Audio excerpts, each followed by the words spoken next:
a blue flock, and the parents are walking yeah, that worked out with help. You used to just stimulate the trash. It creates dust, and it creates rust, especially because of rain. Yeah, there's a good spot there. So how you been? Next New Year?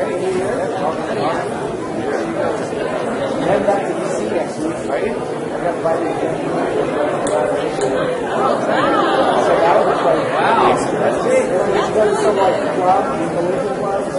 Called the Cosmo Club. I looked it up. It's like built in 1859. If you were a steam scientist, you know, it's still a similar club called Fanciful Eating. That's exciting. Really cool. So my buddy got like 3 rooms with the Weston.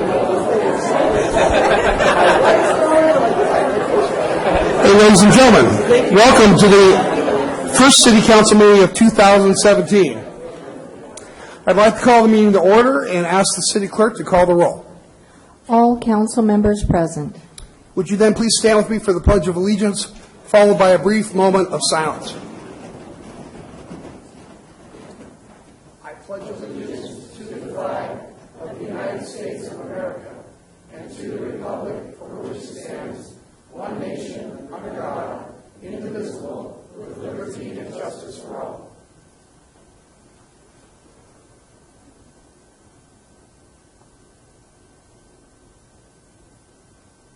Thank you.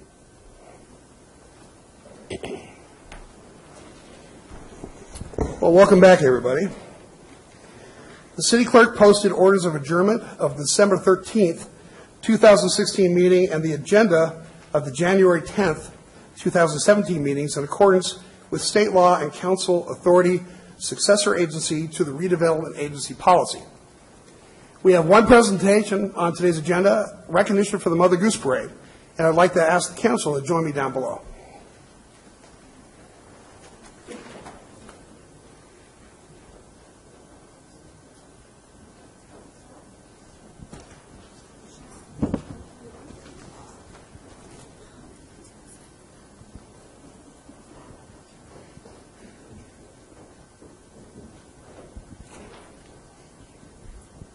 Okay. As many of you may know, last year's Mother Goose Parade was one of the best the city has ever had. The parade followed a new route heading east down Main Street, and there were more helium balloons, more bands, more floats than we've ever had. A terrific crowd was in attendance. In recognition of the efforts of the Mother Goose Parade Association, we're proud to present this plaque and special thanks to the association. I'd like to have the people from the Mother Goose Association come on up, and can we give them a big round of applause, please?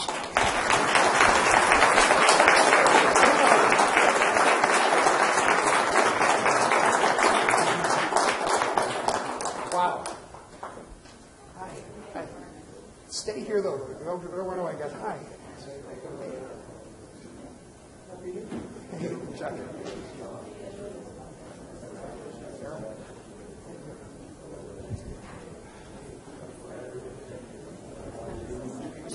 Well, hometown heroes, everyone.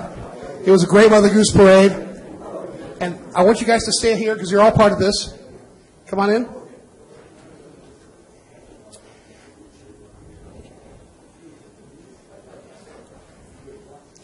I'd like to introduce somebody that probably everybody in this room knows, a good friend of the city, good friend of mine, Darryl Priest. Darryl was instrumental in making this parade happen, and he'd like to say a few words. Yeah. Thank you very much. When we took this parade over about a year ago, I think, after it had gone down, I looked at it like our business. It's just going to be something easy. We'll get it all organized. We'll get it going. But I'm going to tell you that I totally underestimated the amount of work, time, and effort, and the skill level that it takes to put on this parade. I mean, it's easier to build 10 subdivisions than to roll this parade down the street for an hour and a half. I mean, I mean, it really is. And without the help of this group right here, they worked tirelessly. We met, once a week? I mean, it basically became a full-time job for everybody up here. And so I may get the credit, but I really don't deserve it because I didn't do the hard work. This group right here did just an outstanding, tremendous job in doing this. I can't tell you how many hours. And, everybody here has a connection with El Cajon. This was the 70th year of the parade. And the thing that I'm the most proud about is the parade started with downtown business people wanting to promote El Cajon. The parade now is back in the hands of downtown business people wanting to promote the parade 70 years later. And Tom Wigington, when he started it, and a whole group, started it down, I think it was 1947. Am I saying that right? Yeah, 1947. And then I think it was at night the first 3 years. Do I have that right? And then 1950, they started it in the daytime.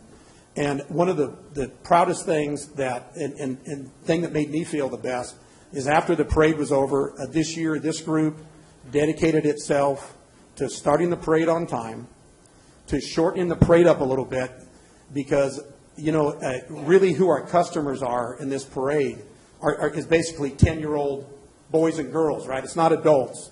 And so we as a group got together and said, let's focus on who our customer is, really. And that's the young kids of this town, right? That's what that parade was made for. And so that's what we revamped it. We shortened it down because, kids' times, their attention span isn't what it was when I watched the parade in the 60s and 70s, right?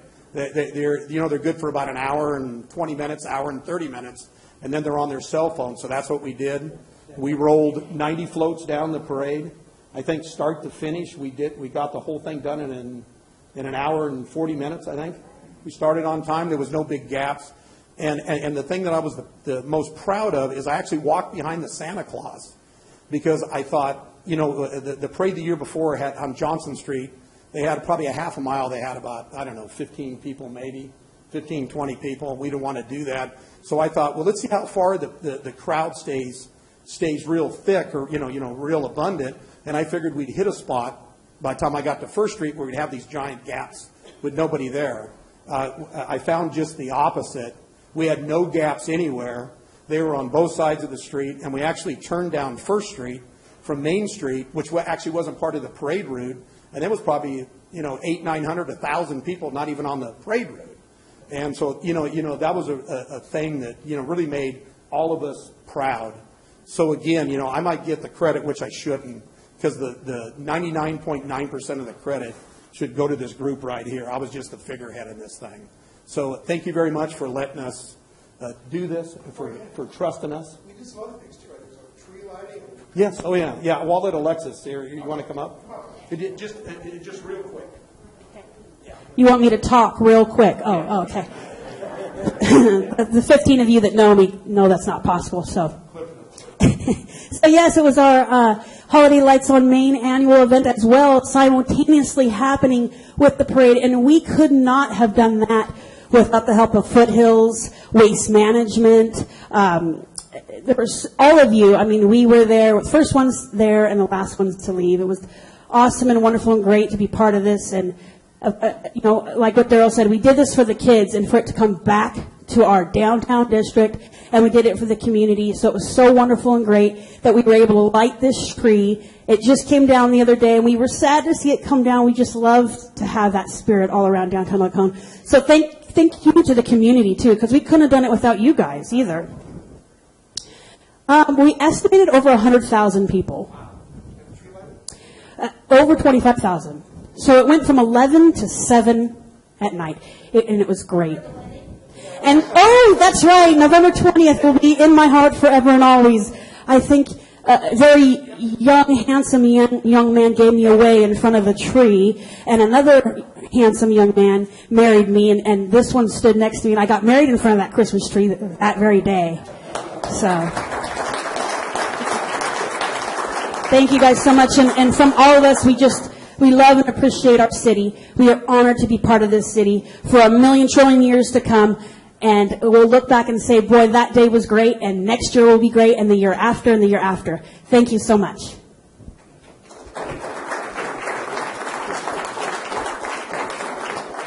Thank you to every one of you that was involved. It was a great parade, and I bet you it's going to even be better next year. Thank you very much.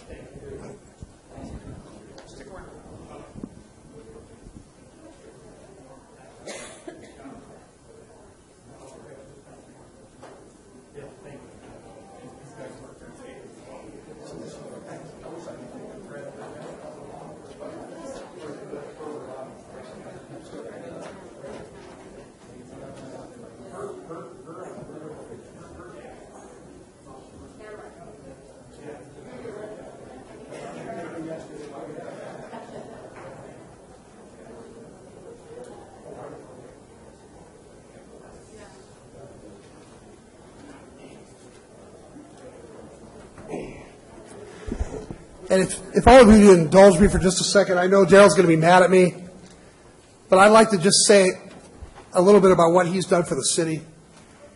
You know, in any organization, there are a lot of people that need things, and there's always a few people that show up for everything. They're always raising their hand. They're always doing something. Daryl is the consummate person for that. He's involved in everything, and he doesn't have to be. He could move away from El Cajon. He could travel the world and do all kinds of interesting things. He likes to be here. He likes to be involved in the city. He loves this city. I just want to tell you some of the things he's done. Of course, he helped us this year with the Mother Goose Parade. You probably didn't know that he's also president of the El Cajon Valley High School Foundation. And a couple of months ago, don't be mad at me for telling him this, but a couple of months ago I went to a induction where Daryl was induced to the Athletic Hall of Fame for his running the quarter mile. And he was young and trim. He looked like a Greek god. But he shocked me and everybody else because he brought up a check for $100,000 to give to the Athletic Foundation of El Cajon Valley High School. I think that's amazing.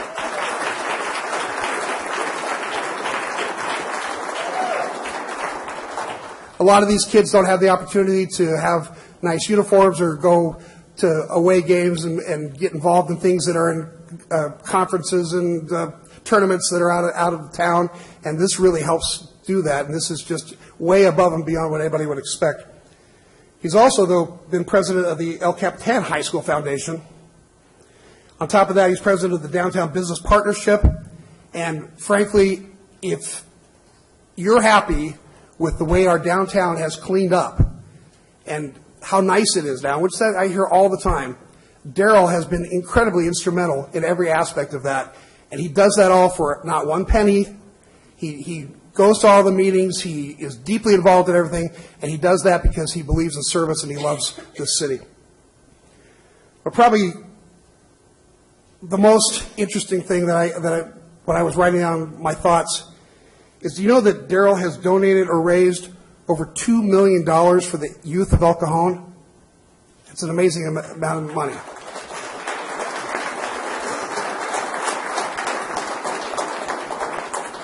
From a business perspective, also, he's really keeping El Cajon vital. Right now, he's currently building over 200 houses in the El Cajon area, helping to really raise the standard of living in El Cajon. On top of that, you guys remember the bad recession that we had. For a 10 to 15-year period of time, nobody was doing anything in the downtown area. We couldn't get anybody to come in. Daryl came in. He built a townhouse complex. He built another townhouse complex. He built the large building that Borrego Healthcare is in there right now. People told him he was crazy, that he'd never be able to fill that building. But we've got jobs. We've got people living in town. Our standard of living is significantly higher because of the efforts and the belief in El Cajon that Daryl Priest has. So I thank you for that, Daryl.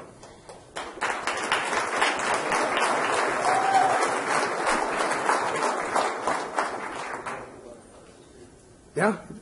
I'm going to have to stop now because then Daryl's going to be too pumped up and then he'll never show back up at his meetings.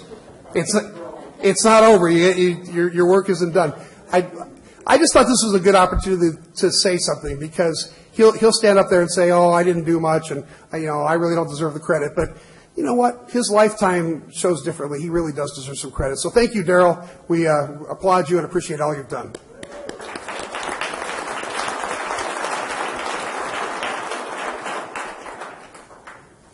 Okay, now I don't have to be nice to you for a couple of years, right?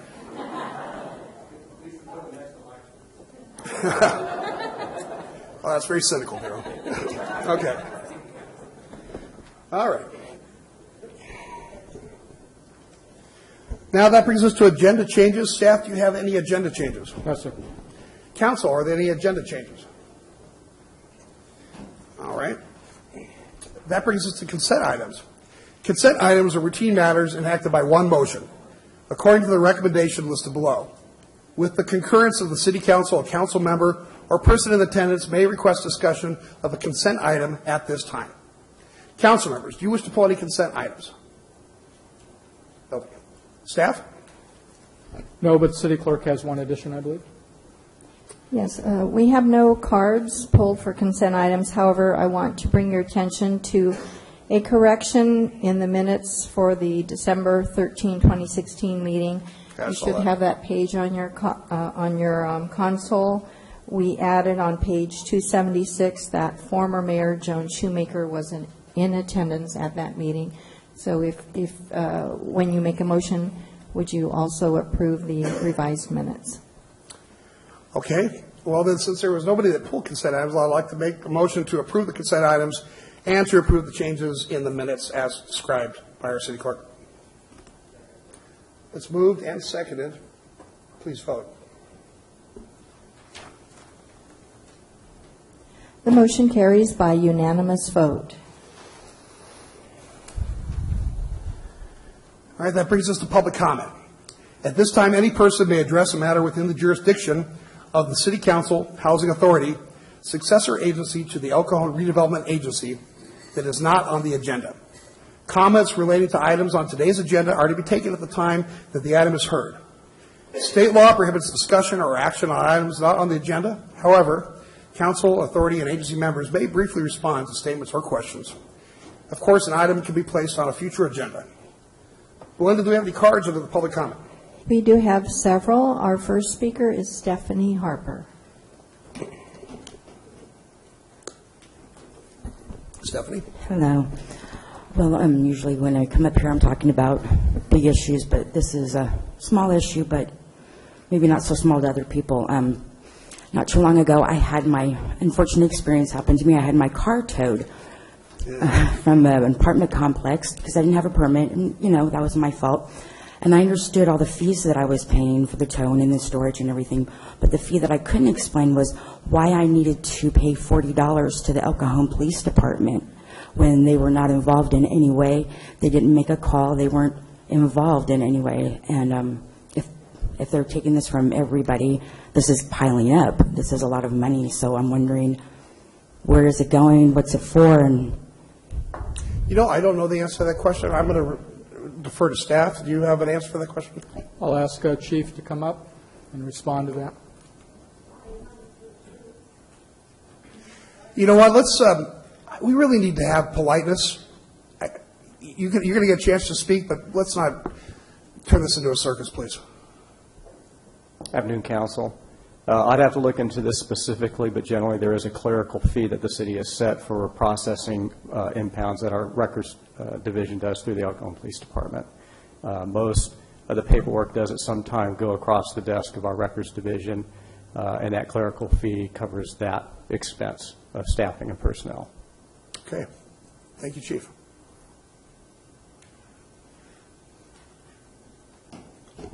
Stephanie, did you want to respond to that? yeah, well, I totally understand that because our tax dollars pay for their salaries and stuff like that. But if it was the property management that called the tow company and the tow company came out, the police department didn't have to file anything. They didn't have any administrative duties whatsoever. It was between the tow company and the management. Yeah, what the police chief is saying is that they do get involved and they spend man hours dealing with that. So they're. Wouldn't that be like a normal thing that they would normally do that? Would be in their normal pay? Why would we have to pay for that Mayor? on top of everything else? If the speaker would like a fuller answer, she can address my office or the chief of police at any time and be more than happy to provide you with a complete answer. Thank you. Okay. Actually, Doug, I'm curious, too, if you could, on the next meeting, just bring us a list of the fees that are involved with that. I appreciate it. Sure. Okay, Thanks. I appreciate you talking about it. Denise Riddle.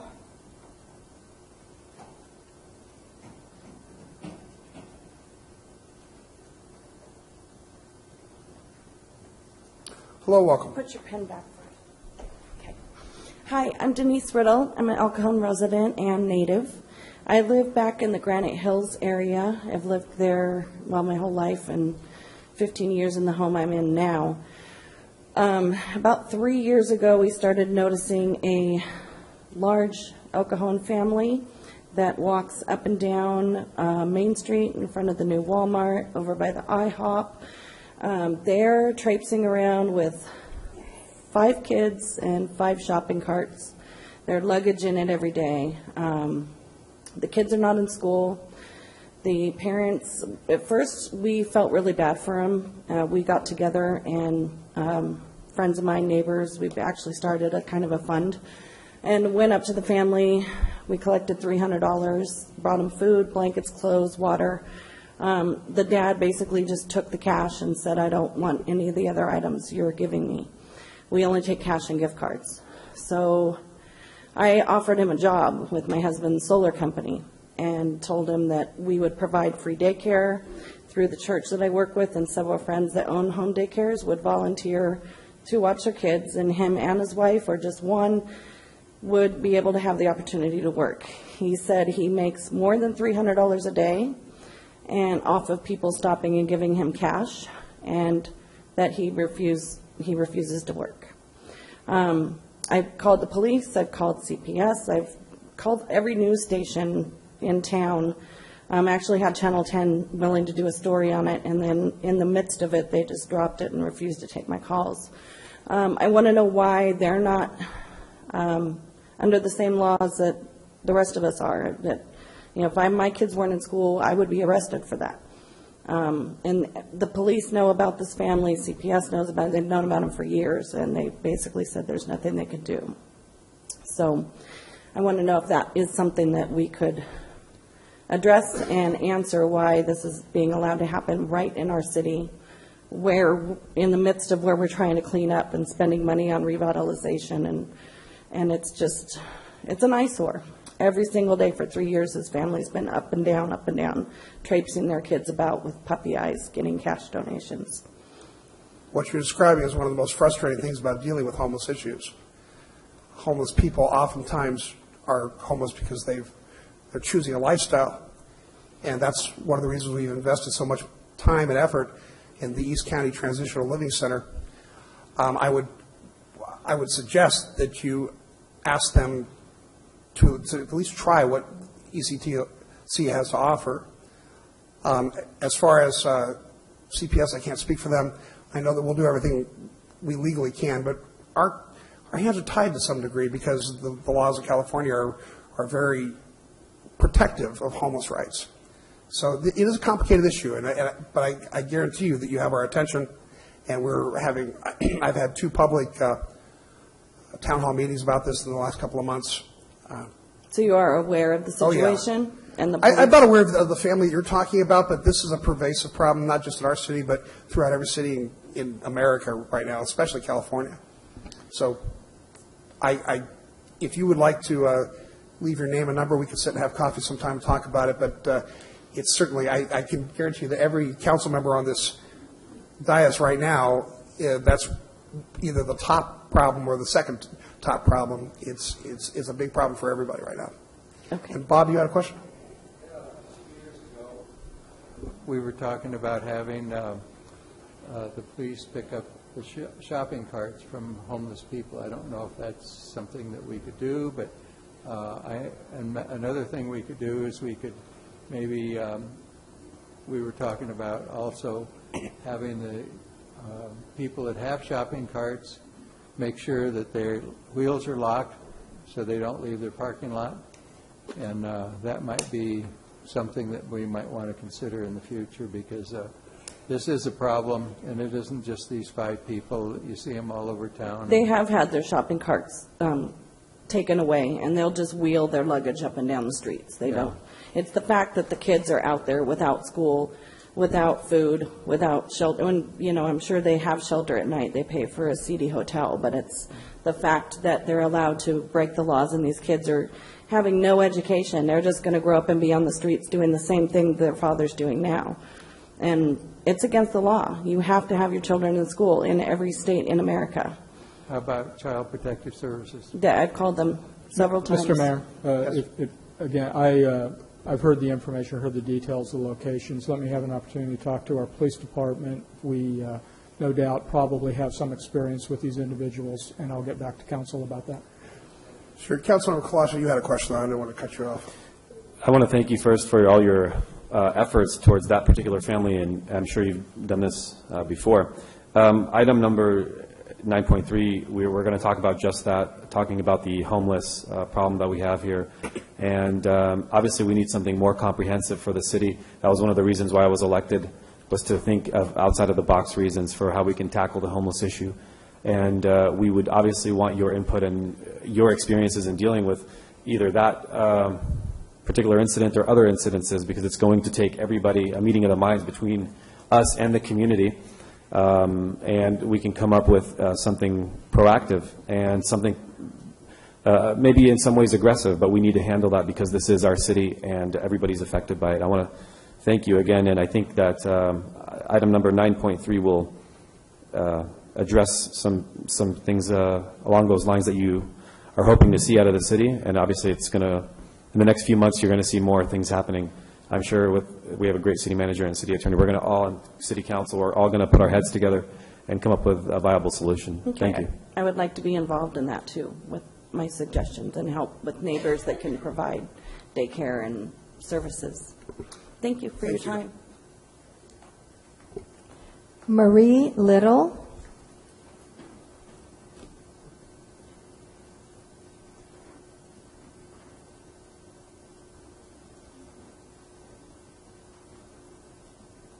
Welcome.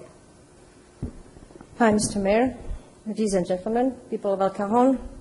I hate to be the party pooper, but somebody needs to do that.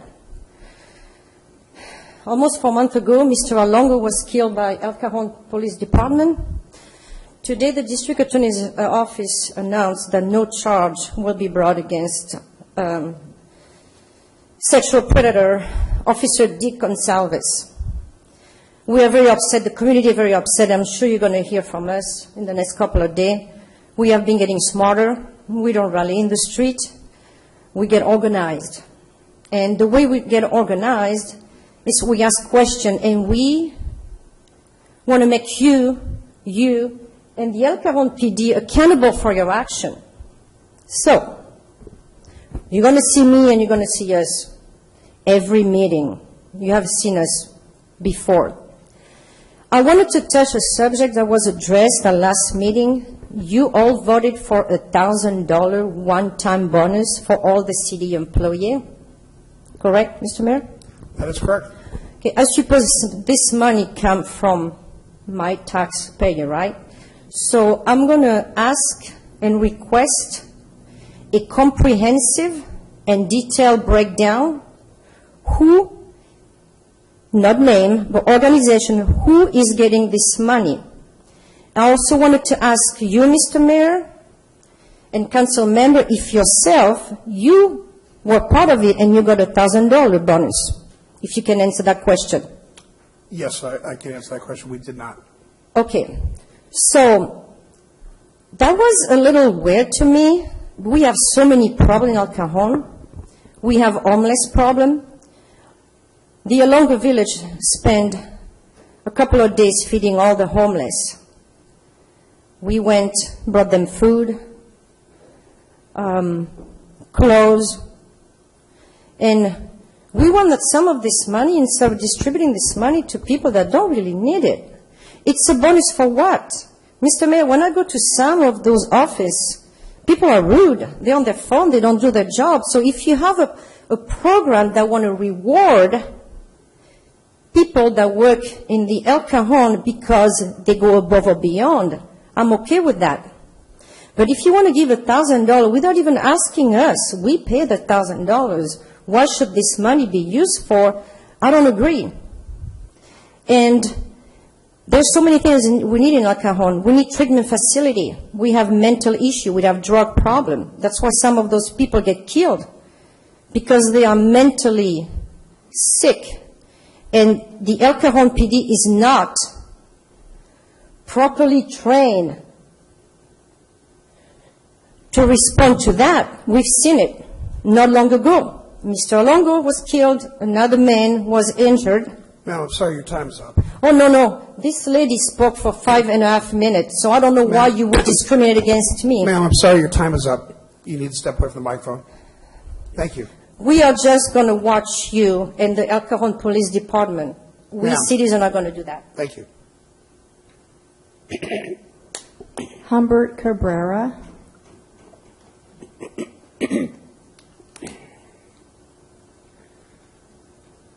Hello, Humbert. Hello. How are you? How's everybody? Didn't you win Citizen of the Year this year? Citizen of the Year, and I'm really proud of actually this city. Honestly, without using some of my minutes, I just want to say. Don't. It could have been tough this year. It was tough for everybody, but to see how El Cajon actually shown in the regards of how tough it was this year, police department, fire department, and everybody else, city manager, and everybody else. I'm just so proud to represent the city of El Cajon as the Citizen of the Year. I just wanted to congratulate you. Thank you. Thank you very much. Get started now. Thanks. I actually wanted to talk, I know that have been very busy with the holidays and everything else going on, but I did want to talk about that issue about the $1,000 and the monetary recognition that the city gave under recommendation of the city manager. I am thrilled that you did this, and I just want you to know. There are 1,500 new regulations every 2.5 years, of which you actually voted on that same day. The state of California mandates that you do this, right? The new building code, environmental code, and all the rest of the codes that Dan actually brought up for you. That actually gets businesses like mine that we have to hire more people and train and everything else. But it also puts a real large burden, like a wave, like an ocean wave, on your staff. Your staff has to now, you've seen my speech, in 1984 the code was this big, now 17 volumes of stuff. And I've seen in other cities, I work with cities throughout the country, people that used to be my employees working for this plan checkers and things like that. They take work home, they take work on the weekends, they work their fingers to the bone. And I just want to say the assistant city manager and city manager are doing a great job. Yes, there's a lot of work still to be done in the building department, but to see that getting the right process, these people actually work so hard from the clerks all the way up that you don't see. They have to learn so much more, and you're expecting them to still stay at the same wage and still get things done in the same amount of time. I do like the fact that the city manager and the assistant city manager have worked with third parties like S-Guild to get some of the things out, and there is other work to be done. But I'm very proud that the city actually recognized the employees, and I'm really happy that they did that, and I just wanted you to know. Thank you. Thank you. Cheyenne Marie. Cheyenne Marie.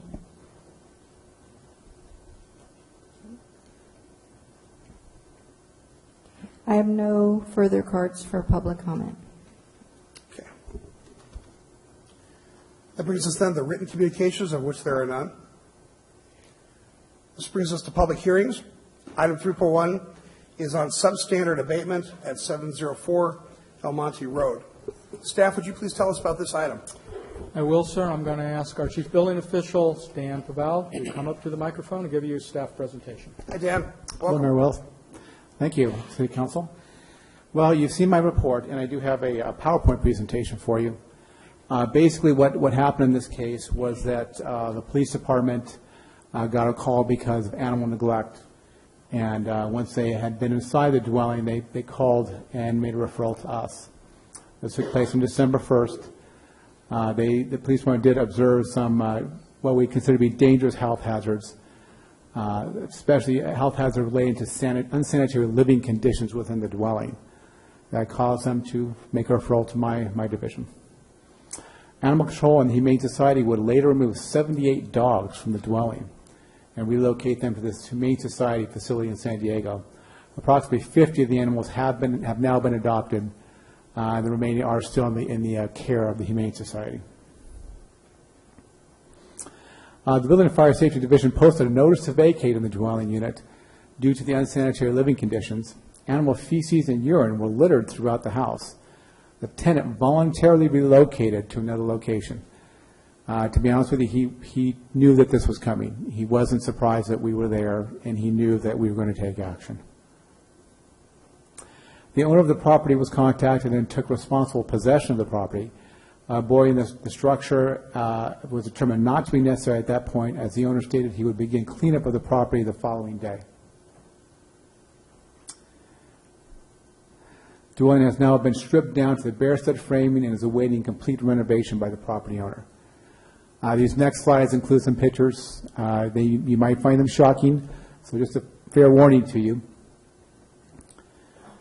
This was from the front door. And basically, when I walked up that door, I could not walk in. The uric acid in the air was so strong, I could basically only just hold my hand inside and snap these pictures.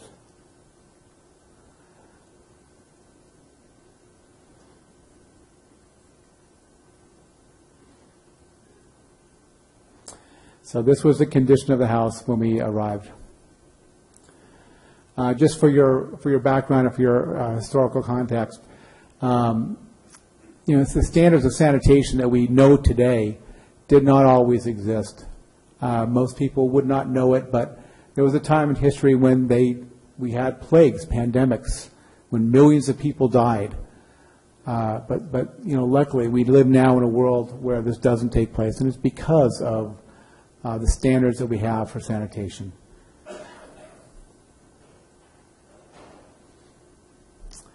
Unsanitary conditions may seem to be limited to a single building or location, but vermin can quickly spread diseases such as cholera, dysentery, hepatitis to other areas.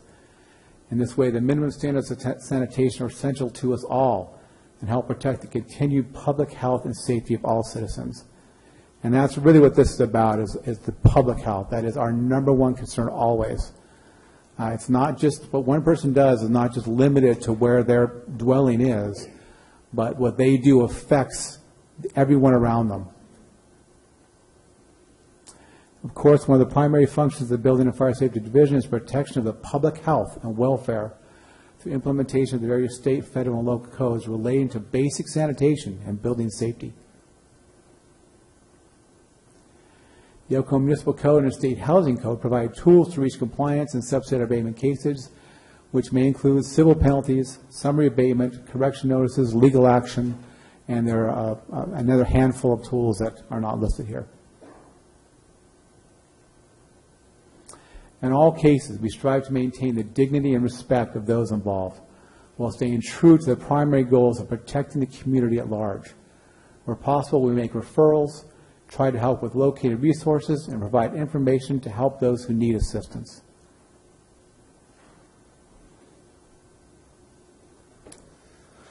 Thank you, Dan. That's a tough case. I do have to make a recommendation for you, a verbal recommendation. Mr. McCollum. Bob?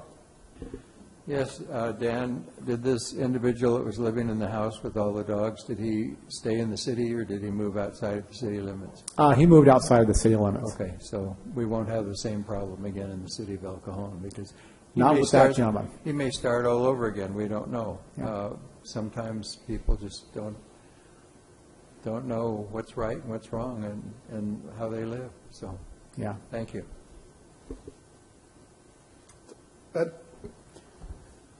The phrase "a picture says 1,000 words" really comes into play here. That was you took those photos yourself? Yes. Wow. Pretty dramatic. Yeah. So that was good on you, but that was pretty crazy. Yeah. It was incredible. Councilmember Goebel? For the sake of the neighbors surrounding this house, how do they know that it's safe for everybody? At what point do you know that this house has been cleaned up to a point that it no longer poses a risk? Who measures that? Who determines that? Well, we do. Like I say, there are standards of sanitation that we follow. That's in the state housing code and our municipal code. In this particular case, the owner was very quick in removing the hazard. The house has now been stripped down to bare stud walls and bare flooring.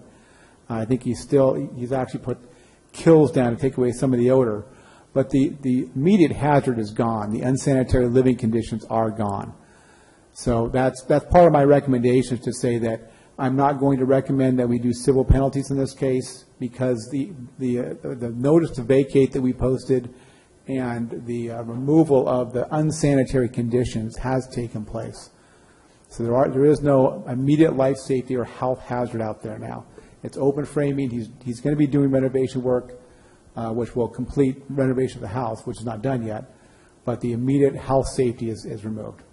is there any, I hear you saying you're going to clean it up. Is there any measure of air quality that's done, or soil effect, or is there some objective measure that the public can know it has reached this level of cleanliness? There is not, in terms of a code that says you have to have so many parts per million of odor in the air. There is not that kind of measure. We do go out there and make an assessment on whether or not the typical average person would find whatever they're seeing or smelling offensive. That's something that the owner's dealing with right now. He knows, he and I have talked about that, and I'm sure he'll probably, I think he filled out a speaker card as well. I'll probably have something to say about that. Well, Dan, thank you very much. Nice report. Tough case. And I do need to make a recommendation to you that we, that the City Council address item 3, and then item 4 is take appropriate action based on the verbal report. And my verbal report is, my recommendation is that you direct staff to monitor the renovation work, that you assess staff time and administrative costs in the amount of $1,107.48. And we do a final resolution in this case because the hazard is gone. Excellent. Bob, did you have a question? Well, we need to go through the process. I'll open the public hearing, get speaker cards, and then we'll talk. I'd like to open the public hearing now. Thank you, Dan. Are there any cards for this case? I have one card from Robert Moses.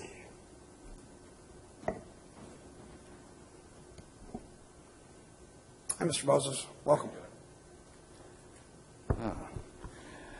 Yeah, I'd like to say that we've been over there for about the last 2 weeks, cleaning the property, cleaned it pretty well. Had 2 dumpster loads that I've taken out of there. We were shocked as Dan was when he called me. I mean, I've known the tenant in there for over 10 years. And the reason that this happened, he explained it to me, the reason that happened is because his dad died a couple years ago, and the dogs kind of filled in the lifestyle and took over where his dad was. So he lived there by himself, and it basically just got worse and worse with the dogs. I don't condone what he did. I didn't know what he was doing, because every time he paid the rent, he would come by the house and pay the rent. We were planning on giving him notice and selling the house sometime this summer, and he just kind of expedited the transition.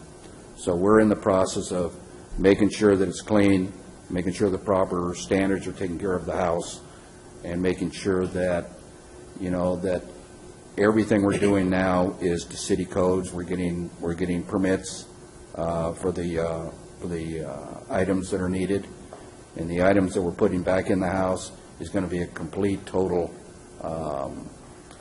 redo from the floors to the ceiling. There is nothing in the house now. The kitchen's gone, the bathroom's gone. Like Dan said, all there is the studs on the wall. So I'm pretty much have to go back in. I've got pest control company. They're going to do a complete sanitation on it. Lloyd's Pest Control. They're going to do a complete sanitation on it before we start any work that we're putting down the floors and stuff. Before that ever happens. So I just wanted to get into this because I'm at a retirement age. This is part of my rental income that I have on the property. This project is not being covered by insurance. The insurance company in the clause is that any dog or animals are excluded from repairs. So that's excluded in the policy, and it's probably excluded in everybody's policy. I didn't know it until I went in to claim it. So the basic cost that I can see right now, even according to the permit cost that Dan quoted us, is around $40,000. So $40,000 coming out of me. The only income I have is SSI right now, which is Social Security, and a couple of rental incomes that I'm barely meeting anyway. So what I'm asking, I know the time's up, I'm sorry. That's okay. I want to hear the rest of this. So okay. So what I'm asking for is I'm trying to get the house done properly and trying to put everything in there. It's very costly for my wife and I. And what I'm asking for is any fees or things that are added on that the council will take recognition and see if they can waive that for me. I would appreciate that, because those are just added costs that I can't afford at this time. So I'm going to ask if the council has any questions for you, and then I want to address what you just said. Council, any questions? Council? Bob? Yes. Does the house have a slab, or is it on a wood floor? It's on a wood floor. Have you checked to make sure that the wood is properly sanitized and the ground below it is sanitized? Yes, I've already done that. Okay, good. Thank you. That would be important. Yes, Obviously, I completely sympathize with your financial situation. I hope you learned that you have to do regular inspections to your tenants, and in that way, this situation wouldn't have happened, you know. But yeah, I'd be willing to. Obviously, I feel bad for all parties involved, the dogs too. So yeah, just remember that for the next time you rent it out. Well, you got to remember, I've known this gentleman and his dad for over 10 years. They were kind of like friends. So it's not a point to where I didn't go by and inspect it. I'd go when his dad was there. I'd go to the property. He had a couple dogs there. It was nice, and like I said, it just deteriorated over the last couple of years. And I didn't think anything about it where he'd come by and give me the check. Understood. Until Dan called me and told me, and I feel like I'm a real victim in this whole process too. I mean, it's really taken me and my wife and our resources to try and correct this problem. So, Steve, do you live in the city of El Cajon or in East County? No, I presently live in Bonita, but I was born and raised in El Cajon. In fact, I want to let you know I went to the first Mother Goose Parade. Any other questions? Well, sir, thank you. First, I want to thank you for moving so quickly to fix this problem. We've had problems like this in the past, and sometimes people don't move quickly, and that causes a lot more cost and expense and problems. Second off, I want to ask you, is the man that was living there, is he okay? Has he got a place to stay? He moved to Campo, so he's got a residence in Campo on the Indian Reservation right now. But he's still a full-time plumber, and he does plumbing. So, okay, you know, I'm sure he's all right. As to the fees, let's finish the job. At some point, the council will take up the administrative fees. That's at a later time, right, staff?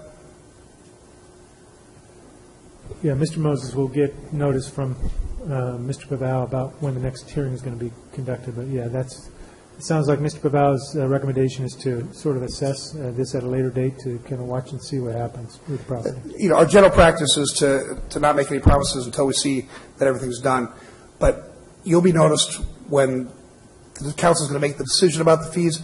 I would urge you to come back, state your case. What you say makes a lot of sense. And we'll see what we can do, okay? Well, I invite Dan to come by anytime, take pictures, so he can show you the updates as they go. So, Bob? Generally, the fees that we have to collect are for the cost to the city, which is what Dan has stated so far. So I don't think that's going to go away, but any civil penalties or anything like that, since you've been so cooperative, I can't see that would happen. So you're probably going to be at a minimum. And a lot of other people have paid much more in the past for not cooperating. So thank you for your cooperation. Well, I'm trying, and believe me, I don't want the house to look like that any more than anybody else. So, best of luck to you, sir. We'll see you at the next meeting when we discuss the case again, okay? Thank you much. Thank you. All right, the public hearing is now open. Belinda, do we have any speaker cards on this item? We have no more cards on this item. All right, I'd like to make a motion then to close the public hearing. Moved and seconded, please vote. The motion carries by unanimous vote. All right, council, any discussion, or would somebody like to make a motion? Bob? Make a motion to declare the appropriate building officer marshals action in this case and takes appropriate action in the case based on recommendations from the verbal report by Dan on the current condition of the property.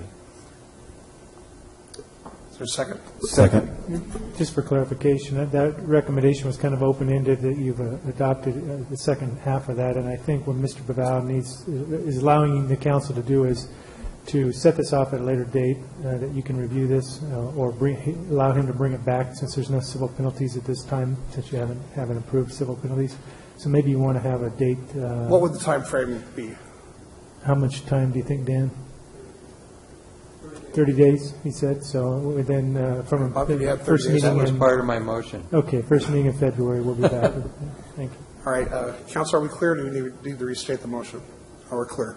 And so it's moved and seconded. Please vote. The motion carries by unanimous vote. Best of luck, sir. We'll see you soon. Item 4.1 is a request for funding partnership with Cajon Valley Union School District for County of San Diego's Neighborhood Reinvestment Program grant. I'd like to ask the staff to tell us about this, please. Thank you, Mr. Mayor. This is the third such request, and request for a partnership that the Cajon Valley School District has made of the City of El Cajon in conjunction with the County of San Diego Supervisor Diane Jacob office specifically to create grass fields where currently there are just dirt fields. Dr. Miyashiro, superintendent, is here today. I know he's turned in a speaker slip, so I think the best thing to do is open up just open up public testimony and allow Dr. Miyashiro to make the request directly. All right, Belinda, you can call the speaker cards. David Miyashiro. Dr. Miyashiro, how are you? Very well, Mr. Mayor. Welcome. City Council, City Staff, Happy New Year. And can you introduce all your co-workers there? I actually brought Tamara and Scott. First, let me start by saying, on behalf of the 17,000 students and 2,500 staff members of the school district, that we do not take our safety for granted. And we are supremely grateful for the El Cajon Police Department and for Heartland Fire and Rescue. And thank you for being the superheroes for the children in our community. We also don't take our collaboration with the city and community for granted. And Tamara's here to discuss some of those partnerships, and then Scott has details for those who may be interested. Thank you. I'd like to say thank you for your support for our last couple of projects that we did in conjunction with County Supervisor Diane Jacob. You helped us install grass at both Anza and Madison in areas where neighborhoods there were no grass for children to play on and for communities to gather on after school hours and on weekends. So you've made a substantial difference to those communities, and we appreciate your support. What we're asking for now is some grass at the Montgomery softball fields. They're currently being used by East County Amateur Softball Association, and those folks have been using those fields without grass on them for some time now. They actually hold some leagues there, and so people come and travel into our wonderful city, and they play on dirt. So when I approached County Supervisor Jacob about this, she was more than happy to help us, and I'm hopeful that you will be as well. It doesn't just benefit our students, but it also benefits students from the surrounding areas that will come to play softball in El Cajon and perhaps stay and eat and visit El Cajon. So I really appreciate any support that we can get from the county or from the city. Thank you. Thank you, Tamara. And I just wanted to add, I think we had a great partnership the last couple of years. County Supervisor Diane Jacobs has done a tremendous job, not only for our district, but all East County districts who look for adding more green play fields. That's her main focus with her position. And when Tamara went to her and asked, we're actually asking for 2 grants, one at Avocado Elementary School for grass for that school, and Montgomery for the softball fields. They actually have one field that has grass, and we're trying to get the other fields outfitted with grass as well. We actually, as part of the Madison project, is obviously natural turf is a concern with the drought, and it's been that way for several years, although we're seeing some improvements in the state this last few weeks.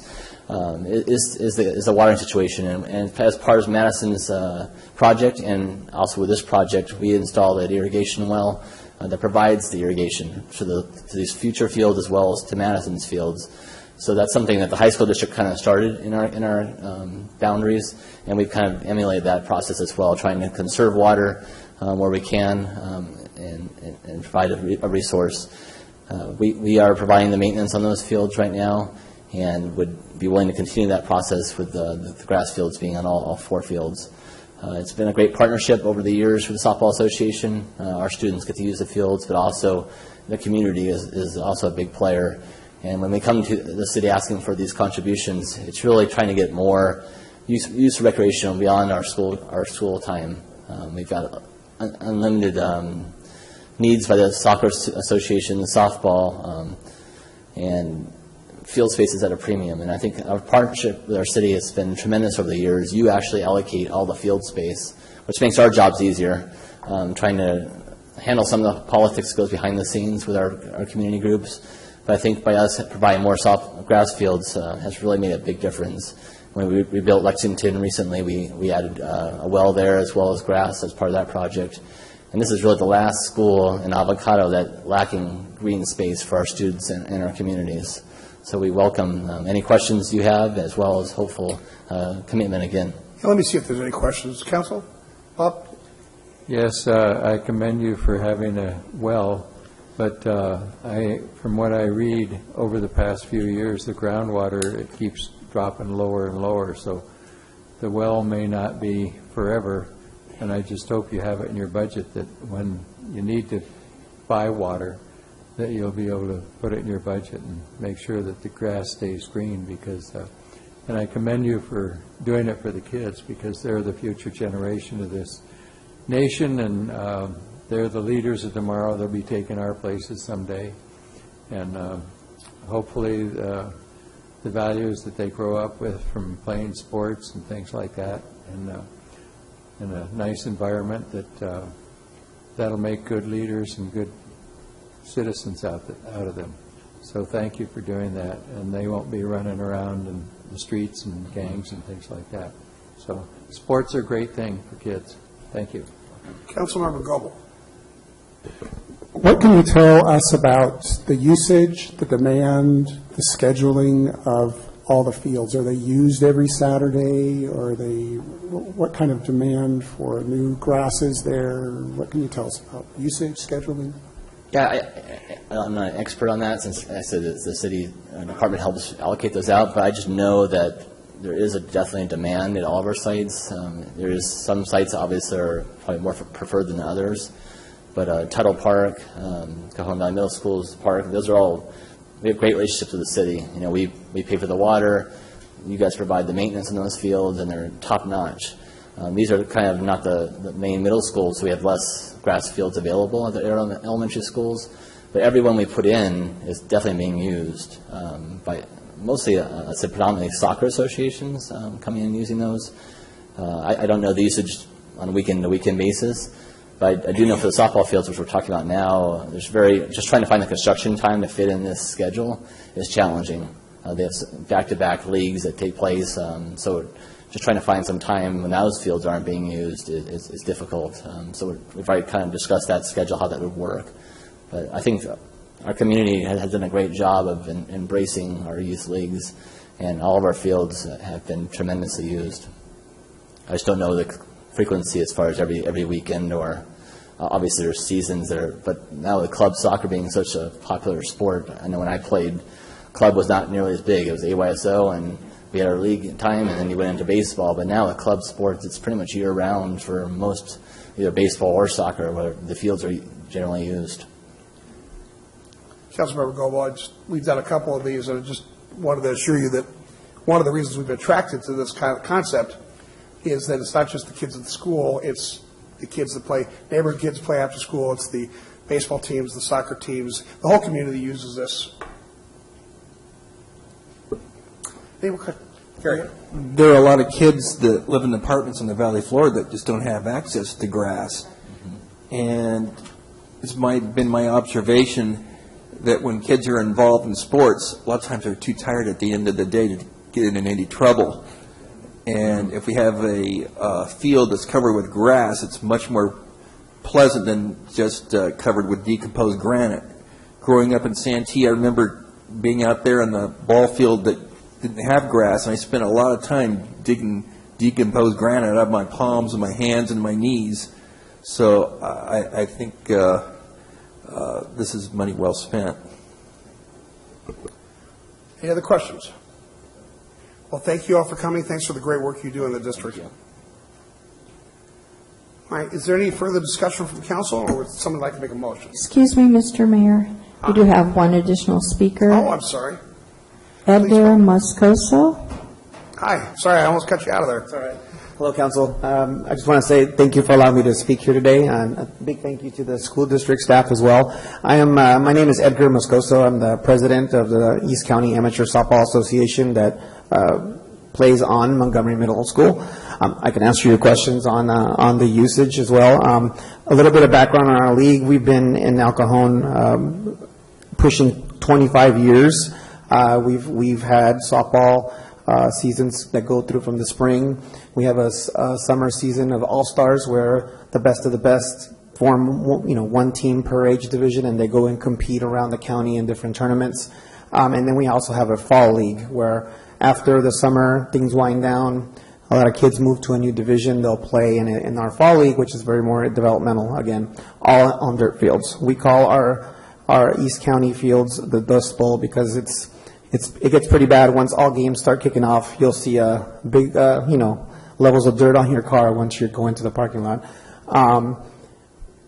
As most recent, our recent successes, we've done well in the All-Star arena. Our league has in the 8 and under division and 10 and under division won the Southern San Diego District Championship, bringing big recognition to the city of El Cajon, meaning those teams were the best in the South County area. From there, they competed in the state division, which was up in Lancaster. One team placed second, one team placed 13th, I believe. From there, we went to the national championship in Medford, Oregon for our 10U division, and they placed 9th. So a lot of recognition coming back to Southern California, El Cajon, and we want to elevate that level of gameplay with some grass. And the leagues that visit us will be a lot happier, and we get more business to the community. So, who says any questions for you? Thank you very much. And tell the girls congratulations from us. That's fantastic. Thank you. Appreciate it. Thank you, guys. No more cards for this item. Okay. Thank you. Now bring it back to council and see if somebody wants to discuss this or make a motion. I'd move for the recommendation of $35,000 as a community partner, El Cajon Valley High School District. Is there a second? Second. Moved and seconded. Please vote. The motion carries by unanimous vote. Okay. Good luck with the new grass, and we expect more wins now. All right. We're at commissioner reports. There are no commissioner reports. Item 6.1 is my activity report, which is as recorded. No legislative report at this time. Item 6.3 is council assignments. This is the time of the year that we select members of the council to represent the city on various boards and committees throughout the county. I have listed my recommendations in the agenda report. Council, have any questions or comments? Ben? I will vote to, when I vote, I'm going to approve the commission that I'm assigned to, and I will honor that, as well as that I would like information on the Sandag, Heartland, and Public Safety commissions as well. I would like to go above and beyond the scope of my job, and I would like information on those as I'll be attending those also. Sure. Staff can make sure he gets information on those things. Okay. Well, then, if there are no objections, I make a motion to accept my recommendations for the council assignments. Second. Do we vote for ourselves on that? Okay. All right. Please vote. The motion carries by unanimous vote. Okay. We are now at activities reports for council members. Councilmember Gary Kendrick. As reported. Mayor Pro Tem Bob McClellan. As reported. Councilmember Ben Colascio. I attended a El Cajon Newcomers Collaborative this morning. Great. And you have 2 additional items on the agenda. Would you like to tell us about item 9.2? Yes. A lot of new businesses, prior to even being elected, and then now that I'm elected, had some issues with the current ordinance regarding signage for new businesses. And they felt that the 3 months allotted time for new businesses to have signage wasn't sufficient enough, and that we would look into amending it and extending the time to at least 6 months, if not 1 year. And I thought that that was a reasonable request. Any thoughts on this? Steve? I do have some thoughts. I actually support Councilman Colacio's thoughts on this topic because this falls into my career in marketing and helping new businesses open. So I do these things every day. And I do think there is some room and some changes, upgrades to the sign code that I believe that we can make to be a little more business friendly. And I would welcome the discussion on that topic. Any other thoughts? Well, in the discussion of changing it to 1 year, we've done that kind of thing before, and we've had paper banner signs all over town. It makes the town look junky and makes it look like it's unfinished. And I feel that if you are a small business and you can't put up a sign in 3 months, then there's a cash flow issue. It seems reasonable to me. Ben? Nowadays, and maybe Councilman Goebel would back me on that, the signs are different. They're not paper really anymore. They're mesh see-through on the window, and they cover 10-foot by 12-foot space, which costs $2,000 or $2,000 or something. So for them to get the best return on their investment, if it was just paper sign, I wouldn't have even put it up on here. But the signage is so unique and so different, and digital print is so expensive that spending $2,000 or more on a sign to cover a window for 3 months isn't feasible. Well, the problem is that the ordinance doesn't say anything about that. They can put up their temporary signs, and they can be paper. They could be almost anything. So I still think we've gone down this road before, and it's been problematic. Well, I'm going to let everybody speak, and I'll get back to you, Ben. Gary. Well, I'm looking at the staff report, and it says additional signage for up to 30 days. So is it 30 days, or is it 3 months for a temporary sign? Honorable Mayor and council members, let me clarify specifically relating to the sign guide for businesses that we currently have with the city. And we actually have a brochure on that one. The time that business owners are allowed to have temporary signage is really up to 160 days, or a little bit over five months. It starts with a 30-day from the opening of the business immediately. That's again, that's 30 days. They are allowed to have signage for their businesses around 5 different holidays. And by getting 2 temporary use permits, they can have 2 extended 2-week periods. So in total, they really have about 160 days throughout the year to utilize those signage for. Okay. Bob, any thoughts?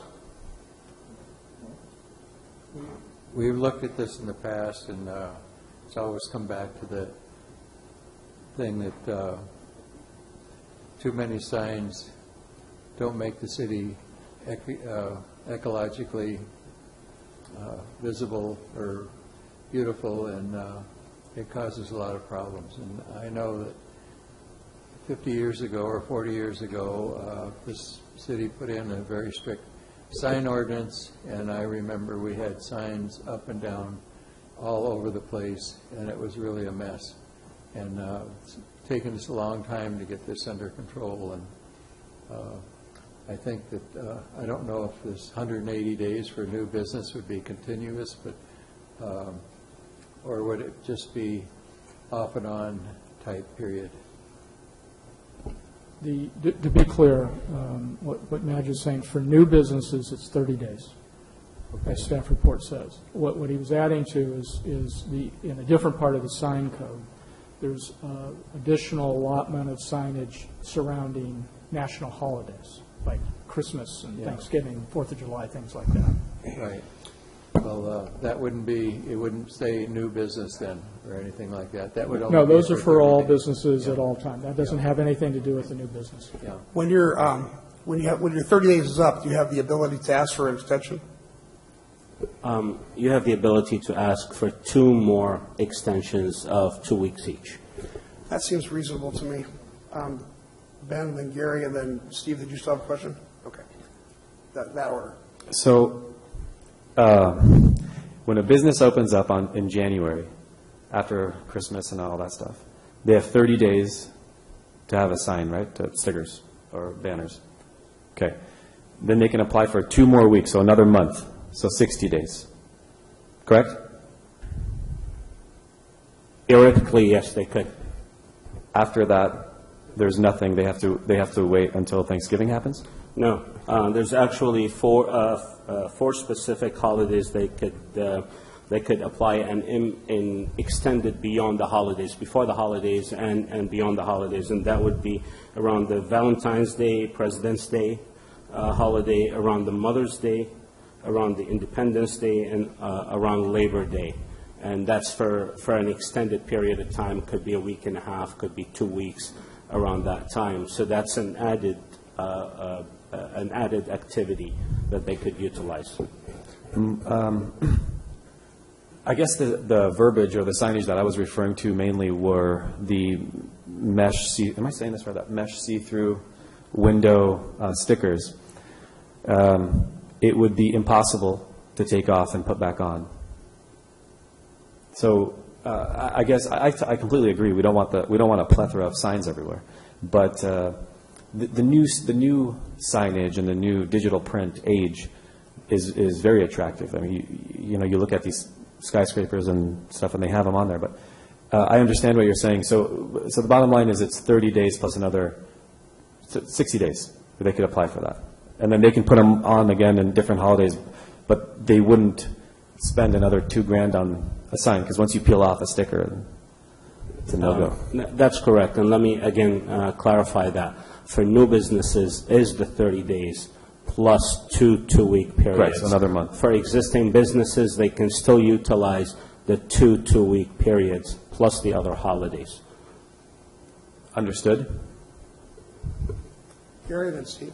Well, my very first city council meeting that I attended was in 1972 for a civics class in my senior year. And the issue in that city council meeting was signs.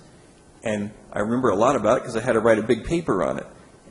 And one of the things that I had to do is drive up and down El Cajon Boulevard, Main Street, and Magnolia, and write about all the signs. And boy, were there a lot of signs. There were signs everywhere. And what the city fathers wanted to do at that time was to clean up the city, make it look good. They didn't want it to look like downtown Las Vegas. And it was a huge fight. I remember people were yelling at the council meeting. I thought, boy, I'm sure glad I'm not up there. Now look, here I am. And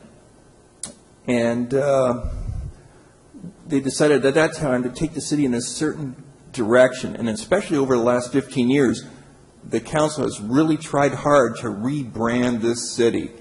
Downtown El Cajon looks completely different than it looked 20 years ago when the Union Tribune editorial said it looked like downtown Beirut because it looked like it was almost bombed out. There was nobody downtown. Since then, we have architectural standards for downtown.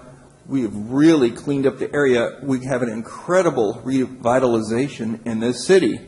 And one of the things that's important as that it looks nice. People take the example to an extreme. People pay big money to walk down Main Street, Disneyland, USA. That's a big deal. I'd love for our Main Street to look like that, but we can strive for it to look, better and better all the time. And I think that our sign ordinance right now is adequate. We've come a long ways. I don't want to go the other direction. I want to have the city look better and better. And I think that given the extensions they can get in a new business and the other signs they could put in for a total of, several months altogether, is about half the period of time for signs for Valentine's Day and Mother's Day and Christmas. I think it's adequate right now. I'm just very wary of taking the city in a different direction. I want the city to look always better and better whenever we can do it. Steve, then Bob. Steve? Bob? Our ordinance doesn't say that they have to have digital signs for a grand opening. I think that they could use a less expensive type signage for when they are a new business. That way they wouldn't spend $2,000 on a grand opening type sign. And I think our sign ordinance is probably a little more lenient for the first month and the two-week periods than it would be for the permanent signs. So I think that they wouldn't have to have these high-quality signs that has been spoken of. So I think they could do it in a more economical way. I wouldn't want to spend that much money on a sign that's only going to last 6 months, especially if they're a small business. If they're a large business, well, they'll have the right kind of signs and don't mind spending the money. Steve? What Mr. Colashos referred to as this perforated window material is different in look than the hanging banner below a soffit. So I think there's more discussion that we can have on types of signs, perhaps. I don't know if this is leading down to we need to split the sign code or if it's already split into different kinds of signs. I know there's regulations on the amount of window clearance, for lack of a better word, visibility. So I think there's some difference here. We're talking about types of signs. In the franchise industry, there's another question I have for staff. In the franchise industry, I run across my colleagues, and some franchisors experience franchisees who frequently change ownership. And sometimes they do it for a variety of reasons, family reasons, retirement reasons. My question for staff is, if I open a business and I change ownership in 3 months and transfer it to a family member, does that restart the clock? Yes, that is a definition of a new business, a change of ownership. So that's a concern, because then we could see a grand opening banner again in 3 months, I think is what we're saying here. So I think between Mr. Colashos trying to benefit different kinds of signs, I think there's more discussion and research that we need to do on this. And as I see the agenda item that the City Council direct the city manager to bring this issue back to the council, I guess I support that discussion. I'm not saying I have a firm opinion. I think there's a difference between voting on this today and then putting an agendized item later to discuss the entire sign code. If that's what needs to be done, we need to take a look at the sign code and see if it's keeping pace with technology and trends. I'm comfortable with that. But you all have the ability to agendize items, so we can do that. My thoughts about this, particularly today, and please forgive us for being so protective of the sign code, but most of us have been here for a while, have gone through the trying battle of trying to clean up a place that was not clean. And it's a lot easier it's a lot harder to go backwards. Once you let that kind of problem come back in. At Christmas time, I went down to downtown. I watched It's a Wonderful Life in the theater, which was a great experience to see the theater. One of the things I noticed, though, was at the end of the movie, when Jimmy Stewart is running back into town, there's a marked difference between Pottersville and Bedford Falls, where he lived. And as a mayor of a city, it really struck me that the decisions that we make are not arbitrary, they're not capricious, they're not short-term. A small decision like this can change the entire look and feel of a town. And so I would be reluctant to go down that road unless it was all spelled out very, very well and we dealt with the entire code. Yes? Well, I appreciate your earlier comment about maybe we need to take a look at sign code and see if it's still relevant with today's technology and materials. I'm comfortable with that. Okay, well, we've discussed this to death, so anybody like to make a motion? I'll make a motion that we direct staff to review the sign code and see if there are any needed changes. Well, we have to deal with the agendized item that we have. Oh, sorry, newbie mistake. It's okay. We could, again, all of you have the ability to agendize an item at a future time. Just talk to the city manager. Then I guess I'll move that the city council direct the city manager to bring this issue back to the city council for formal consideration of initiating an amendment to the municipal code for the purposes of allowing perhaps a longer period of time for additional signage for new businesses. Second. That's been moved and seconded. Please vote. All right. The motion carries by a vote of 3-2 with McClellan and Wells voting no. Okay. That's taken care of. And then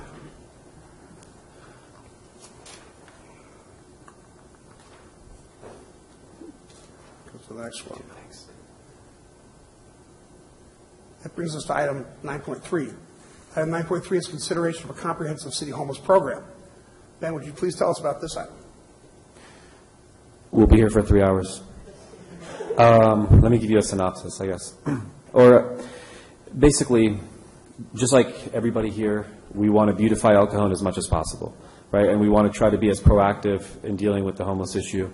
We want to think outside of the box. We want to learn from other cities. And you can do all of that, and it could be the most wonderful plan, and it might be illegal based on different amendments and things like that. And so I am putting forward a proposal where, Doug, should I talk about the whole thing now, or? Anything you want, sir. It is, I mean, obviously, your staff report is talking about any number of issues. Okay. Feel free to talk about it. I'll just touch I guess the headings of the different plans. This plan it first consists of creating jobs for homeless people in the city. And those jobs include maintenance, landscape work, cleanup of graffiti. My plan wouldn't work if we don't initiate those jobs at first, right? So we have to have those in place.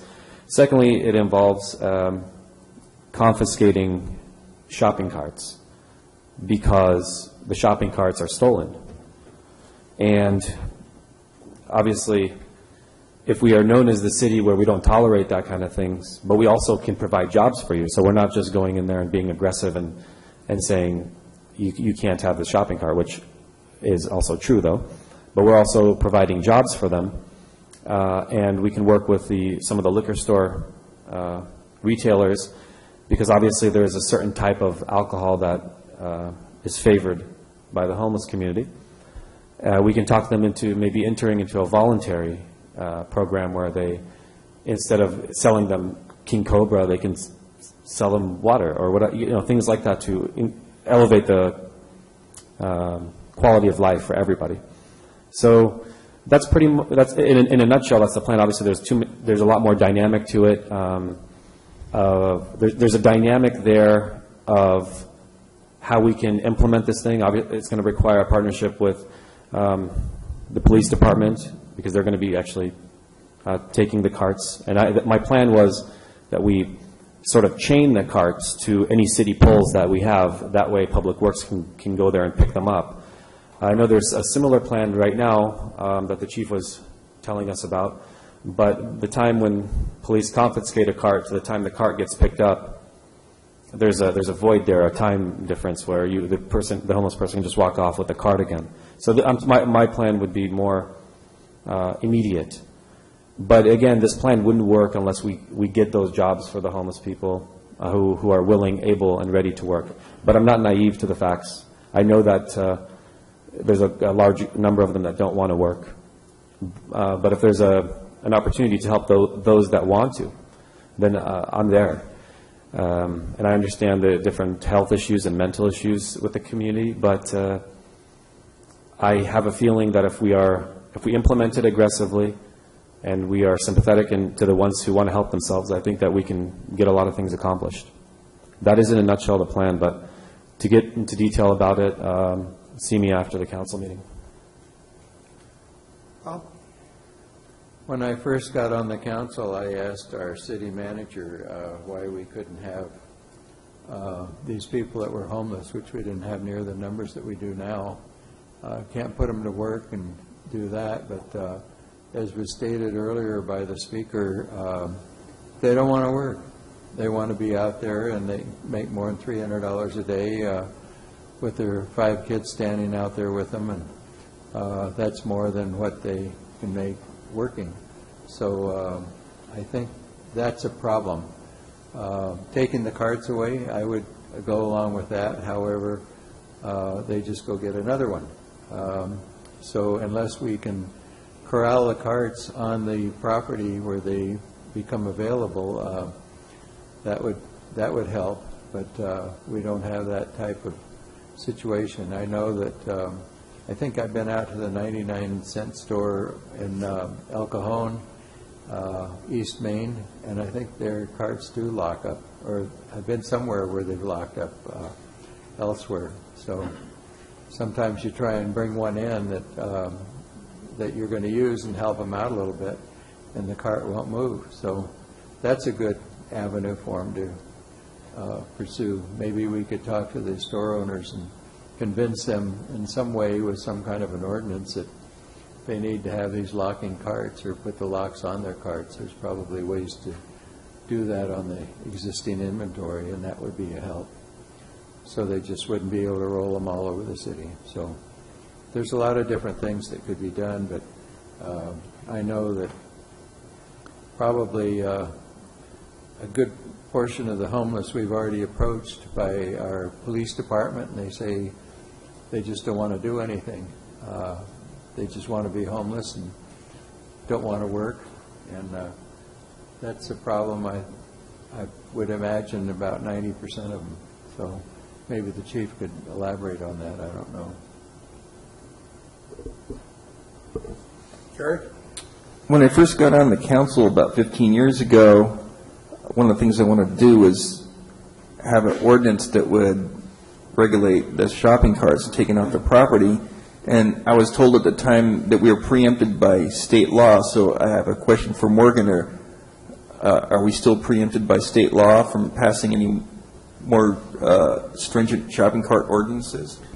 Well, yes, Mayor and Council, there still is a state law, the Business and Professions Code, the Penal Code that address stolen property, and the B&P Code, specifically shopping carts. That's one of those things that the police department does rely on.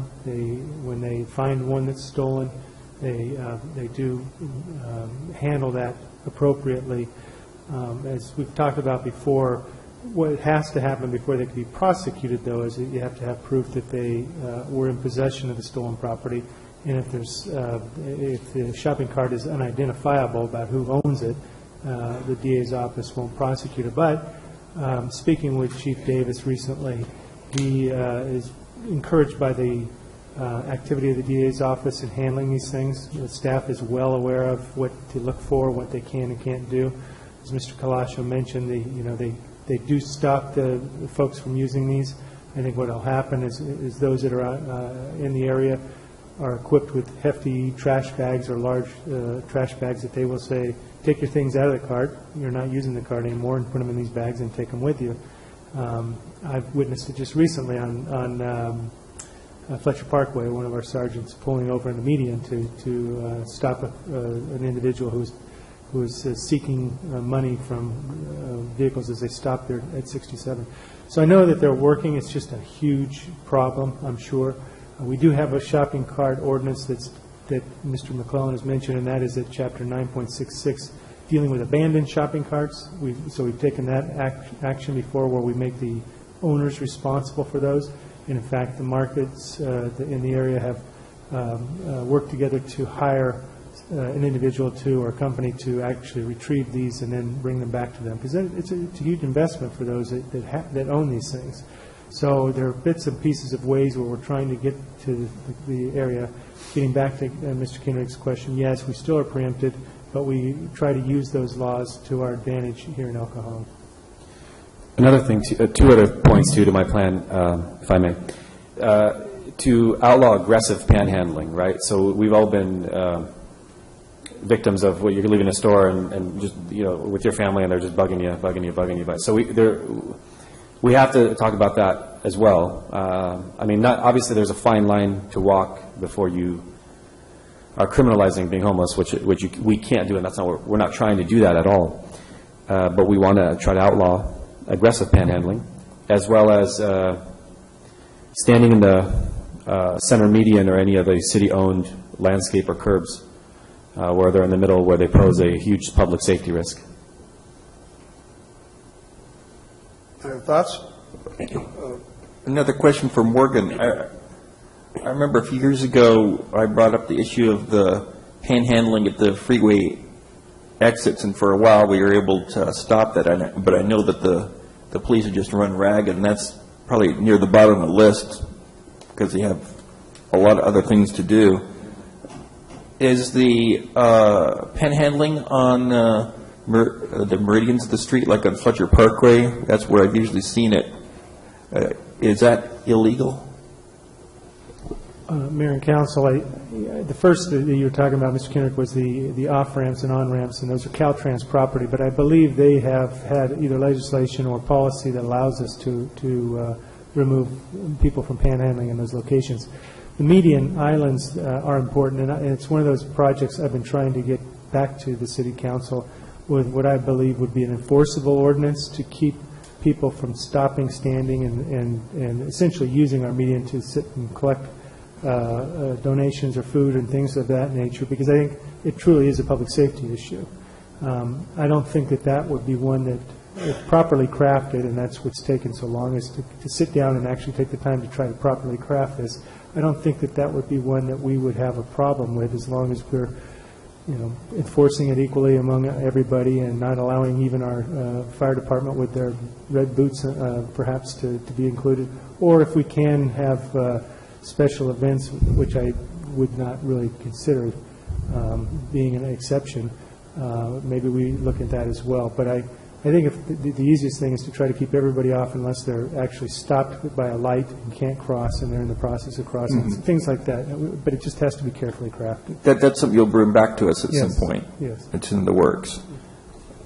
Okay, Ben, I did have a question for you on the working with the shop owner community to create either create further restrictions beyond our current deemed approved ordinance, or perhaps a volunteer program regarding types of liquor sold in the stores in town. Is that something you'd be willing to work with the Neighborhood Market Association at in the various liquor stores? I mean, so some don't belong to it. I know you're fluent in Arabic and Spanish, so that would certainly give you an advantage. No to the former, yes to the latter. I won't be working with the Neighborhood Market Association. I will work directly with store owners and retailers. I just don't, there's no need to go through that. I can speak their language, and I mean that in more ways than one. I know what they're saying when they're saying what they're not saying.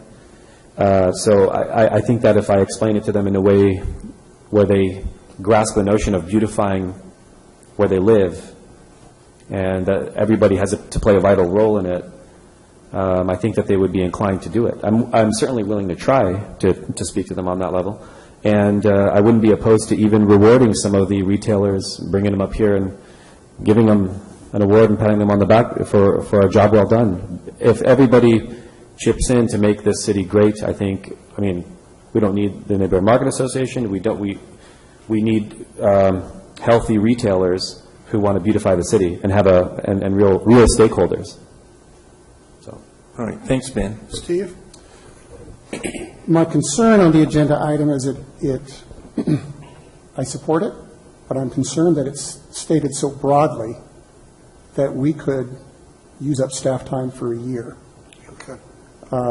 So I wonder if Mr. Kalasho's open to perhaps prioritizing it, and maybe we take an issue rather than the comprehensive homeless issue. May I continue one moment? I apologize for being the least dressed person here today without my tie. I came straight from the county supervisor's office and then straight from work before that. The county is offering tremendous resources that I wasn't aware of, and I bet this falls under Mr. Kalasho's plan. When they're talking about the seriously mental ill, or they call them SMIs. And I learned today that the county has 344 Section 8 vouchers available right now to put seriously mental ill people into housing. That is incredible news to me. Perhaps you know this.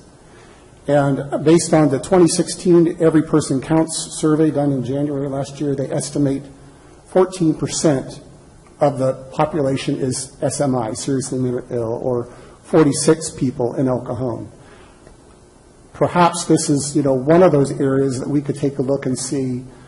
And it hinges on getting what they call a navigator. A navigator is a person who is a social worker who connects the homeless person, perhaps through the police and the hot teams make contact with. The navigator is the go-between.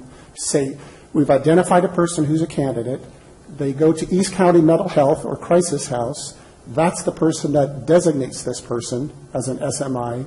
The navigator takes over, and now we'll go find a place with a landlord to put this person in. And that person now permanently becomes a Section 8 person, as long as they're qualified. And I thought that was great news. That was great news. And the problem is there's only 6 navigators countywide. However, they said if we can find it in our budget to come up with the $60,000 to $100,000 for a navigator dedicated to El Cajon, obviously we can, move those mentally ill people off the street perhaps pretty quickly once they're diagnosed and they want to get in. It's not as easy as I'm making it sound. It's more complicated. But I think this falls under Mr. Kalasho's interest in addressing some of the homelessness. Steve, you're absolutely right. Obviously, this is and I think it's intended to be so broad, obviously, for here, for the agenda purposes. But everything you said is absolutely right. There's other programs like Homes First or some of these housing programs. Those all have to be done also in conjunction with this. But see, the problem when you deal with the homeless problem is there's so many variables, right? It's all multi-layered. You have people who have the mental issues, and you have people who have physical issues, and then you have people who are just lazy, right? Like the speaker pointed out to. So you have to know that going into it. But I think the thing that's going to take precedent over this is whatever implementation we take, it has to be aggressive, and obviously has to be within the law, right? So we read a lot of case law, and I sent it over to Morgan about different places and different states. It varies in different states. But I just envision, I see this working, and I envision the homeless community who are split into these different categories. Obviously, we have to do whatever we can to help the mentally ill, and the ones who have disabilities. But if we are able to reach the people who have true down-on-their-luck issues or a dramatic incident that happened to them in their life, if we can help that by creating jobs within the city, but also being tough with it, too, I think it'll work. I think they'll be like, don't go to El Cajon, man. They'll take your carts. you want to have that sort of, well, you want to have that marketing tool in there, because it is sort of like a tight-knit community within that community. And, but yes, Councilman Goble, yeah, all of those implementations have to also be in place too. Bob? In the past, I've asked the police department about a lot of our homeless, and a lot of them are addicted to drugs and alcohol, and they just don't want to change. And that's a problem that we have. And we have a El Cajon Transitional Living Center, and they've approached, I'd say, probably most of these people, trying to talk them into going through their program, and they just don't want to do it. Another thing on the Section 8 thing, a lot of apartment owners or people that own residences will not rent to Section 8 people, because a lot of times they aren't very good tenants, like we heard earlier today from the gentleman that had the trouble with all the dogs. Some people have issues that they just are not good tenants, and a lot of apartment owners will not rent to people with Section 8 because they just aren't open to that. So I think that's a problem in our nation. Gary was first. Steve? Gary? Well, we do have I think, perhaps an underutilized resource right here in town, and that's the East County Transitional Living Center. I actually opened up my house to two of the graduates, and they worked out very, very well. So I spent a lot of time talking with them about the program. And it's tough, and it's one of the most successful programs of its kind in San Diego County. I think maybe we could fund them a little bit to maybe be a little more aggressive in talking with the homeless. I would perhaps what we could do is have Steve, since he has, I think, kind of a special relationship with Diane Jacob and the Board of Supervisors, and a good understanding of how things work there at the county, to take a look and work with Diane and bring some money in, because it's really a county issue as far as mental health goes. That's not a function of what the city does. And then Ben to talk with the alcohol sellers, because he does speak their language and understands, I think, about how they think, to get a voluntary, see if you can get a voluntary program where they don't sell the fortified wines and the little airline bottles and the flasks that the kids and the serial inebriates like to use. I think that's a good direction to go. But remember, but remember is if we can't get those jobs started, then I would probably, it wouldn't work without creating those jobs first in the city, utilizing money from the budget. What jobs are you talking about? We have to have jobs in place, say 20, my plan calls for 20, that the city creates, minimum wage, that people who are looking for jobs, that are homeless, that we talk to them and they're like, listen, I got nothing else to do, but I'm willing to work. Say, come Tuesday. And these jobs include some light handiwork, landscape work, graffiti cleanup. Other states and other places like Albuquerque was doing it, Phoenix was doing it, San Francisco was doing it. It seemed to be working pretty well. Obviously, not everybody you stop is going to be like, you know what, I'm going to sign up for that job. Sign me up right now. But if you can help whatever amount of people you can help, that would be something. And so my plan really revolves around creating those jobs first, and if we don't do those, then everything else, I mean, I wouldn't go talk to the liquor store, the retailers, because you have to have that thing you can point to and say, look, we want to help you get your life in order, we have these jobs. It's not just a slap on the wrist and a fine and we're going to take your car. No, we can talk to you about that on a human level, and but we also have to have those jobs in place. I mean, I want to stress that. So we have to look in the budget to see where we can create those. If we can't or won't, then I would abandon this. Any other? Steve, go ahead. Then if you're saying that item 9.3 is narrowed in scope to jobs. I can see staff spending some time on that. I am concerned about a very broad direction to staff on all the issues.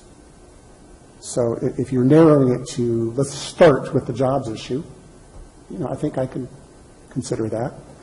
Bob, on the Section 8 thing, I think I'd love to have the county come present this project called Project One for All through County Health and Human Services. That'd be great. I think it's something that we should take a look at. Section 8 housing is landlords, it's not always attractive to them to do, but in this particular thing, with the homeless, you jump to the front of the line when it comes to Section 8 housing. You don't have to wait. And the county even provides landlord incentives. They will pay for a security deposit. They will pay a holding fee to hold the room for this person while they're going through their processing. They will pay for damage in many cases.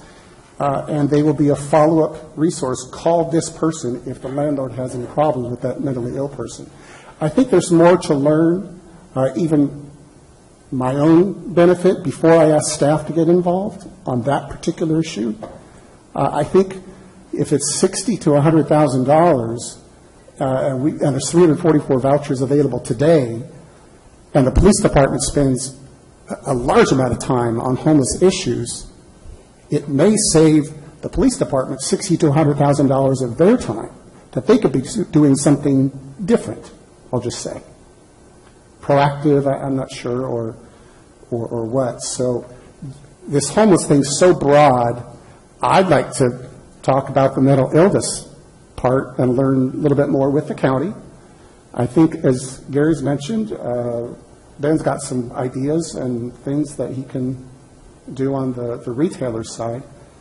When it comes to the agenda item on how we direct staff time, I'm concerned, as stated, it's very broad and may be a time suck in terms of cost and at the expense of what other project. So if it can be narrowed, I can be open to that. This is crosses into my professional life. I work in an emergency room. I do psychiatric evaluations. I deal with homeless people every night of the week that I'm there. When I first started doing it, I was really concerned about folks that didn't have a place to stay. And I would say, you don't meet criteria to come in the hospital, but let me help you get a place to stay. Let me get you into a crisis house. Let me get you into St. Vincent de Paul's. And invariably, every person I ran into said no. They won't let me smoke there. They won't let me drink there. They won't let me take drugs. This problem is monstrously complicated. Directing staff to come up with a comprehensive homeless plan is like directing staff to cure cancer. These are the kind of things, and most of the larger committee groups I work with, like Sandag, where they break this down into subcommittees, and they task the subcommittee with working with the various law enforcement and mental health professionals and people in the community to come back and make recommendations to the board. The board then directs staff to craft those recommendations into possible ordinances, and then it comes back. It would probably be an 18-month process if you wanted to do something meaningful. So that would be my suggestion. And I also want to point out that homelessness is not an El Cajon problem. It's a regional problem. The same homeless folks that are here today, they may be in downtown San Diego tomorrow, Terra Santa, Poway. They can take the trolley, they can take the bus. It's a very mobile population. They go from hospital to hospital to hospital, saying they're suicidal so they can get into the hospital for a couple of days. It is a monstrously complicated problem that every city is working on, and nobody has a solution, but a lot of people have good ideas. And I think we need to be working regionally as well, working with the other cities in the region. So we don't just flail around in the dark, that we do something that is meaningful. That would be my suggestion. One more thing, too. We already spend so much money, Steve, on dealing with the homeless people now. So, I mean, obviously we would direct staff to spend more time, but if we can hone it down, and I wouldn't be opposed to talking about how we can create these 20 jobs first, but just I want it to be as upfront as I possibly could with what the 20 jobs were before we got the ball rolling. So if we can, I don't even mind doing that. We can take it one step at a time. We can start peeling the onion one layer at a time. But just to know that that was the direction, and that was the purpose and intent of doing that first. But again, I'm not naive about, we're not going to get, you're lucky if you're going to get the 20 jobs filled, within the first year. So I'm not naive about it, but I want to have that safety net to point to every time to say, we're not just slapping you on the wrist, taking your car, giving you a fine. There's a job opportunity for you. And most cities, most government agencies don't do anything about this problem because they're afraid to get sued. And I just feel that we shouldn't be. We should study the law, look at different case laws, and learn from some of the different rulings and maneuver within it. So I'd like to start wrapping up the debate on this. If everybody has their last chance to speak, I'll go down the line. Steve, nothing? Ben, anything to finish with? Bob? Yes, Ben, you'll be a hero in my book if you can get all of the liquor stores to stop selling to the homeless. But I think that's a mountain that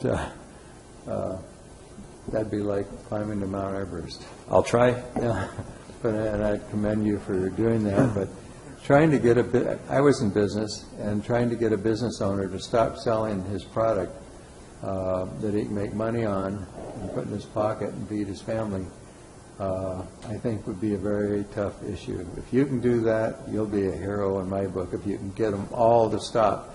But if you don't get them all, it's not going to stop the problem because they're all going to migrate to the place that will sell to them. Agreed. So that's a monumental problem, and I don't know.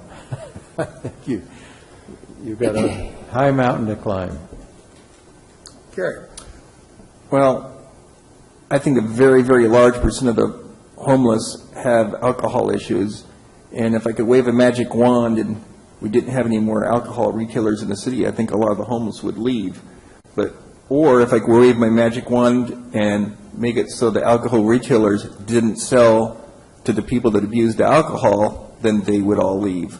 So, Ben, if there's any way you can convince them to stop selling all the things that the teenagers abuse, the airline bottles, the fortified wines, the things that are, that the cops find on them, that would be just fantastic, and we might wipe out, 50, 60% of our homeless problem.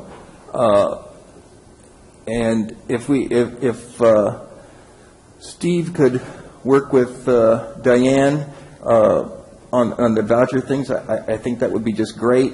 And there is one thing, an answer I would need is, if we do have vouchers, what's to keep 4 mentally ill people from moving in next door to one of our residents? And then, we've had a case, things like that happen. So we need some sort of safety mechanism there so, we don't have 4 mentally ill people causing a lot of trouble in some neighborhood or apartment complex. So that would be one of my concerns. But I think all those things could bear fruit in this. And I agree with Steve. I think right now this is just too broad. On the job thing, I'm a little bit concerned about, you hire some, the city get involved with hiring some homeless people, and something goes wrong with it, because maybe they'd have to be screened and everything. Maybe there's some mental illness and someone gets hurt, or there's worker comp issues. And I mean, being in business, about all those things. You're really responsible for your employee. If something goes wrong, it could cost the city millions of dollars. We have sexual harassment or who knows what. So I'm pretty wary of that. I would like to do some more research on my own on that, but it's something worthwhile looking at.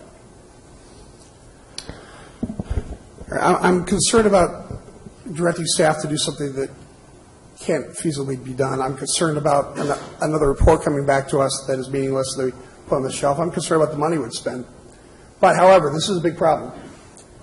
I would suggest an alternate motion. I'll make an alternate motion that we ask staff to come back with the process of developing a subcommittee that would ongoingly look at this problem and make recommendations, not all at once, but as the subcommittee meets and decides upon things, to make recommendations to the council on an ongoing basis.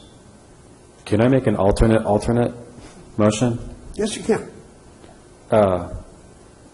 To look into creating those 20 jobs first, before, what's the cost of that, where the money would come from? I think I would be interested in looking at that, because again, for me, this plan doesn't have legs without those jobs. So that would be, I would revert back to. So what exactly is your motion? To direct staff to look into what it would take, the costs, and to create the 20 jobs and where the money would come from. Okay, does he have a second? Excuse me. Sorry to interrupt. We do have two speakers. Oh, I apologize. Thank you. Well, we'll get back to this, guys. Stephanie Harper. I'm so passionate about this, I just want to join in the conversation. But I do have some first of all, let me say thank you, Ben, for bringing this up here and putting it on the agenda. That was just awesome of you to make it a priority to you, and that I really appreciate that. There is I know you guys were, I didn't mean to go over what I was going to read, but the shopping cart thing, I've been getting to know a few people that are homeless, and taking away the shopping carts, well, we have to look at why they use them.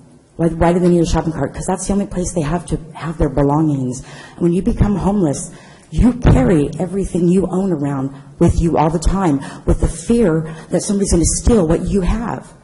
So they're stealing from each other. So when you take all that stuff out of the cart, we're going to have trash galore all over our city. It doesn't matter about signs or anything. Our city's going to look trashy. But there's another alternative that they're doing right now in downtown San Diego. It's called the Transitional Storage Program.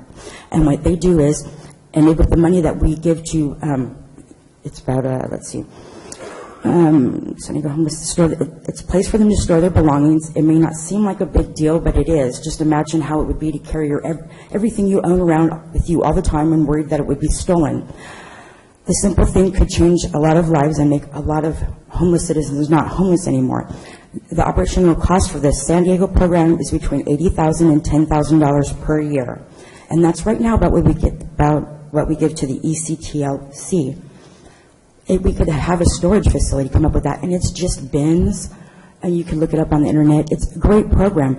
So then we get rid of the carts. We won't have the trash, and they'd have a place to put their stuff without having to worry about it being stolen, so they can go out and get those 20 jobs that Councilman Colascio is speaking about. There's a lot of different ways, instead of just making them feel like we don't want them here. They're still our citizens. We just have to be able to reach out to them and find what is going to help them the most. I think that Councilman Colacio's idea is awesome. I know about the one he's talking about in Albuquerque is a van to work program. Basically, they'll come and pick you up, take you to work, pay you minimum wage, give you a lunch, take you back, give you your cash so you can take care of yourself for the night. There are a lot of different ideas that I have that I would love to share with you guys, and I know that we need to wrap this up, but definitely that would be a program that I would look into about having the shopping carts an alternative, because I wouldn't want to see all the trash all over our city. Thank you. Thank you. Kevin Miller. Kevin. I'm here. I want to start off first, as every time I'm up here, just thank you so much for your service. This is a really tough problem. Also to say, I've worked a lot with your city manager, and if you put him on curing cancer, I would bet on him. So it's a complicated problem, just like you said. Now, you may already have your committee already formed. Last year, I was asked to be part of a homeless task force representing the faith-based community. And last year, there was a meeting that some of you were at. There was over 100 people in that meeting, and they were our best minds. And for the first time, that combined with some of the research that Councilman Gold has done as well, that I did myself, I got some hope, because I looked around the room and I saw that we had our best and our brightest and our hardest working people that have some great pieces of this puzzle. I don't think city government can do it. My first meeting this morning was with some businessmen and Chief Davis. And guess what? We talked half the time about homelessness. And the police can't solve it, and quite frankly, the city can't solve it on their own. This collaboration at the task force, the homeless task force meeting, was the Chamber of Commerce that I serve on, some nonprofits, city government, and the faith-based community working together, because it's that huge of a problem. I ran across that program that you're talking about too, Councilman Goldwell, and I loved it. There's a piece there. That certainly works. One of the things I found in the faith-based community that I wasn't even aware of, there's 120 churches in San Diego County that are housing people at night, feeding them and housing them as they're getting ready for that temporary housing that they can go into. So a dozen people can be housed at a church, Journey in La Mesa, as a part of this program. And they give them food, they spend the night there, they have to be out in the morning, and they're looking for jobs, and they're trying to, do what they can do to get out of the situation that they're in. Most of them are vetted, situationally homeless people that have a navigator-type person that's with them. And if they can't get into some residential housing by that time, they go to another church. There's 120 churches right now that are doing that. So we all play a role in that. Rather than putting the entire burden on staff, you might want to just actively participate in the next meeting, which is when the real work begins, is on January 18th at 8 a.m. at the Rock Church. And hopefully more than 100 people will be there as well. And we just invite you to come be a part of that conversation. Then have that task force that's being facilitated through the Chamber of Commerce and those other elements come back and report to you about which elements the city's a part of and what role we can play. Is that program regional? It's, the San Diego Regional Chamber of Commerce. Eric Lund is kind of facilitating that. And there's, like I said, there's people from every sector that are involved with it. All right, good. Thank you. Sure. Well, let me check with the staff first. First off, are there any more cards? No more cards. All right, I'm going to bring it back to council. Before I do, I need a parliamentary decision. And so we've got an alternate motion and an alternate motion, neither one with a second. What do you do next? I think if everybody agrees to just start back at square one, let's try it with a new motion for all of them, rather than, okay. If you wouldn't mind, it's the easiest thing to do, is just withdraw the motions and start all over. Then I'll restate my motion. I'd like to make a motion that we direct staff to come back with guidelines to most effectively develop a subcommittee for this. Excuse me. Losing my voice. That's my motion. Do we have a second? It's been moved and seconded. Please vote.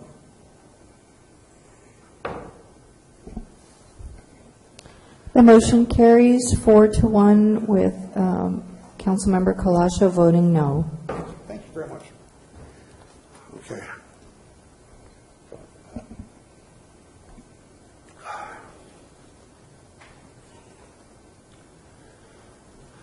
Councilmember Goebel, we're back to activities reports. Activities is stated, but I do have some, pardon? Excuse me, Mr. Mayor.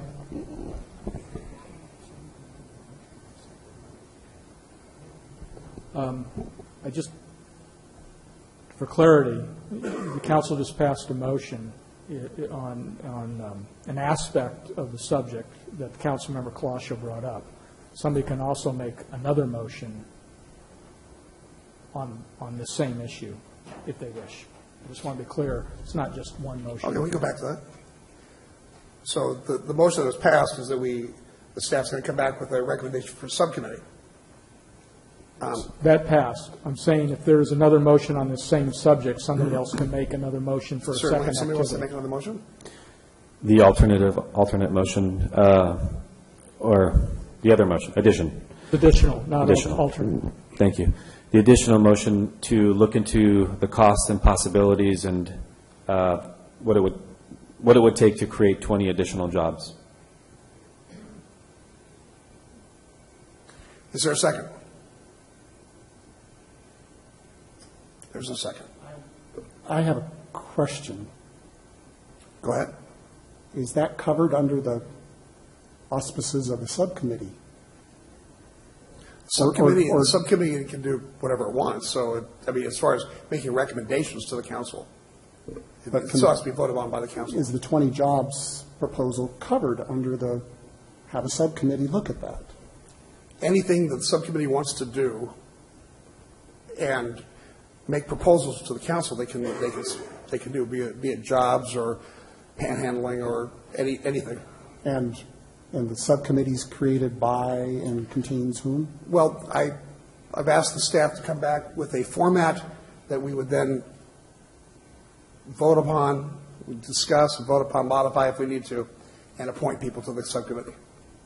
So council members could potentially be part of this subcommittee addressing any issue? Yeah, I would think that two of us would be on that subcommittee, and then we'd probably want to bring in other experts.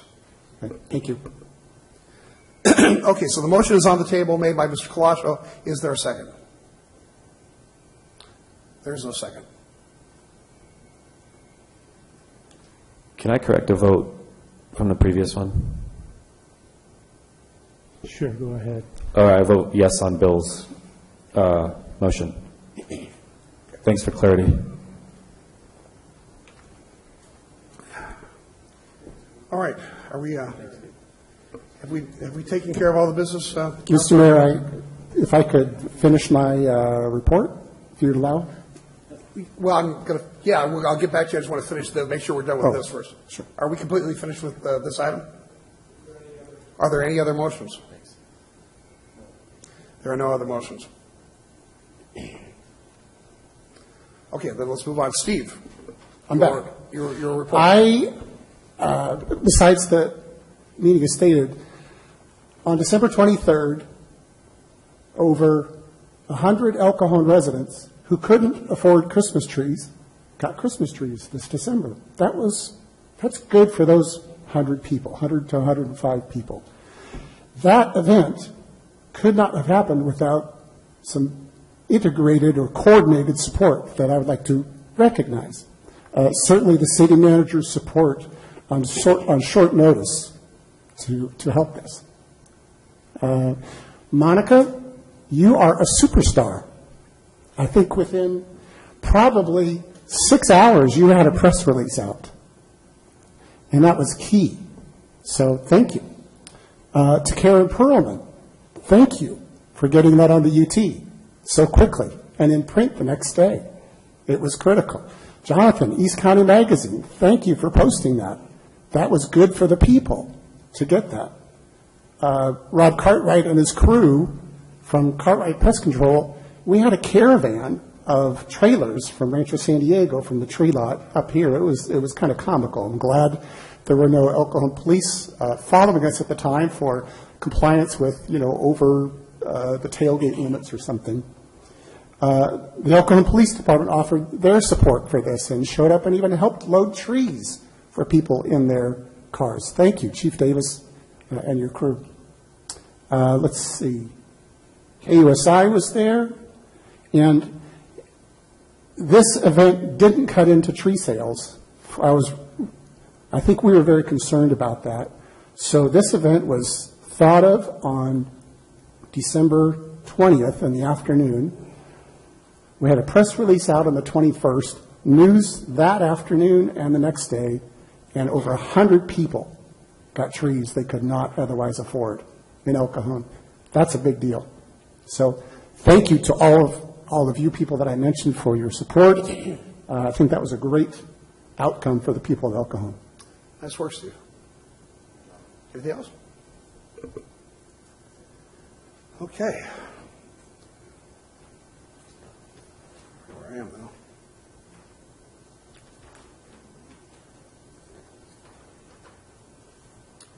There are no joint council member reports and no general information items for discussion. There are no readings of ordinances, and there is no closed session. So this brings us to the adjournment. The regular joint meeting of the El Cajon City Council, El Cajon Housing Authority, successor agency to the El Cajon Redevelopment Agency, held this 10th day of January 2017, is adjourned till Tuesday, January 10th, 2017, at 7 o'clock p.m., and I'll see you in just a little bit less than 2 hours. Thank you.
Ladies and gentlemen, welcome to the evening session of the City Council meeting. The meeting is now called to order. I'd like to ask the City Clerk to call the roll.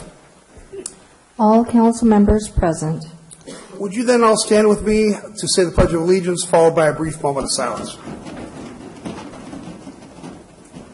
I pledge allegiance to the flag of the United States of America and to the republic for which it stands, one nation, under God, indivisible, with liberty and justice for all.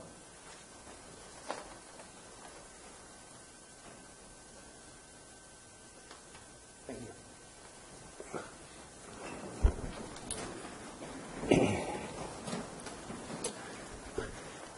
All right, start with agenda changes. Staff, do you have any agenda changes? No, sir. Council, any agenda changes? Excellent.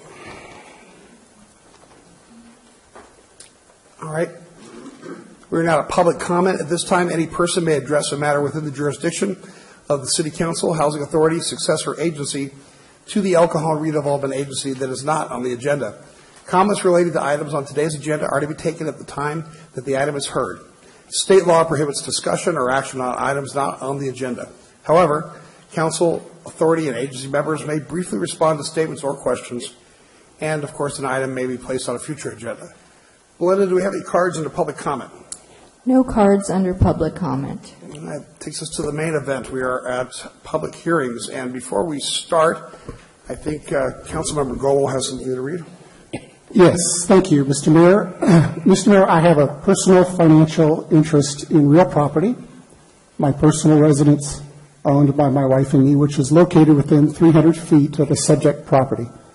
Because of this personal financial interest, California law requires that I am disqualified from participating in any discussion and voting on this matter. Further, I must leave the room before any discussions and voting occurs and remain absent until disposition on the matter is concluded. I want to assure the City Council, the applicant, and the public that at no time, whether before the election or since, have I had any communications with any of my fellow council members related to this project, whether personally or through any third-party intermediary. So at this time, I will leave council chambers and leave the matter to at hand. Thank you.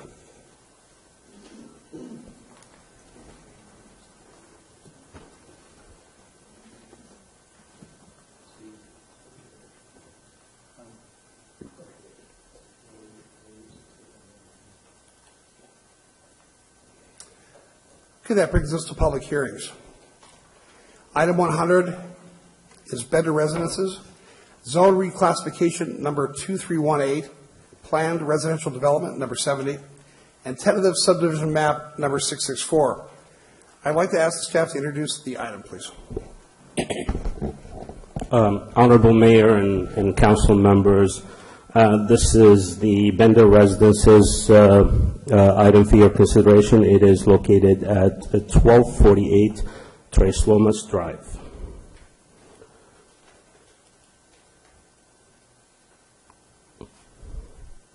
And what we have before you for your consideration is a planned residential development, a tentative subdivision map for a 5-unit common interest residential development, a zone reclassification, as well as CEQA considerations. A little bit about the project facts. Again, this is a 5 residential units with 2 car garages. It's actually 1 existing residential unit and 4 added units with a common lot as well. There's private yards. There's private street with parking or a private driveway.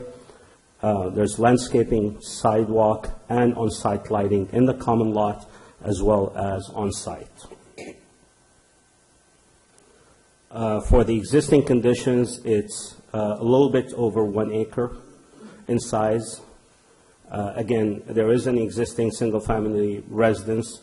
To remain, it's located at the northwest corner of the property, as you will see in the following slides. And the existing driveway to that specific residence will remain. The existing single-family residence is roughly about 10,000 square feet, the lot itself. This is an aerial view of the subject site. Again, it's located at 1248 Tres Lomas Drive, surrounded by residential properties to the north, west, and south, and a designation of office professional to the east on Main Street. What you see is Greenfield Drive to the north.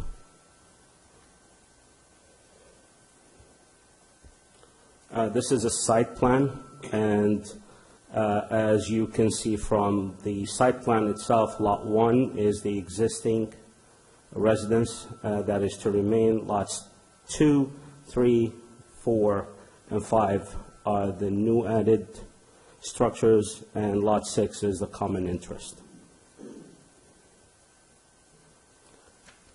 I will share with you some of the colored rendering. This is the 1-story, which happens to be actually Lot 5. That sits on the southwest corner of the property. The whole schematic design will include stucco as well as tile roofing.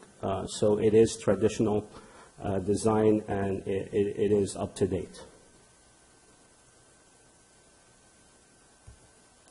This is the color rendering for the 2-story, and it's very consistent with what we've been approving in the city as well. In the establishment of a PRD, staff evaluates several factors or several standards that would include parking and circulation. It includes landscaped area, setbacks and height, design standards, as well as ensuring compliance with the Subdivision Map Act relating to improvements, public and private improvements, as well as easements.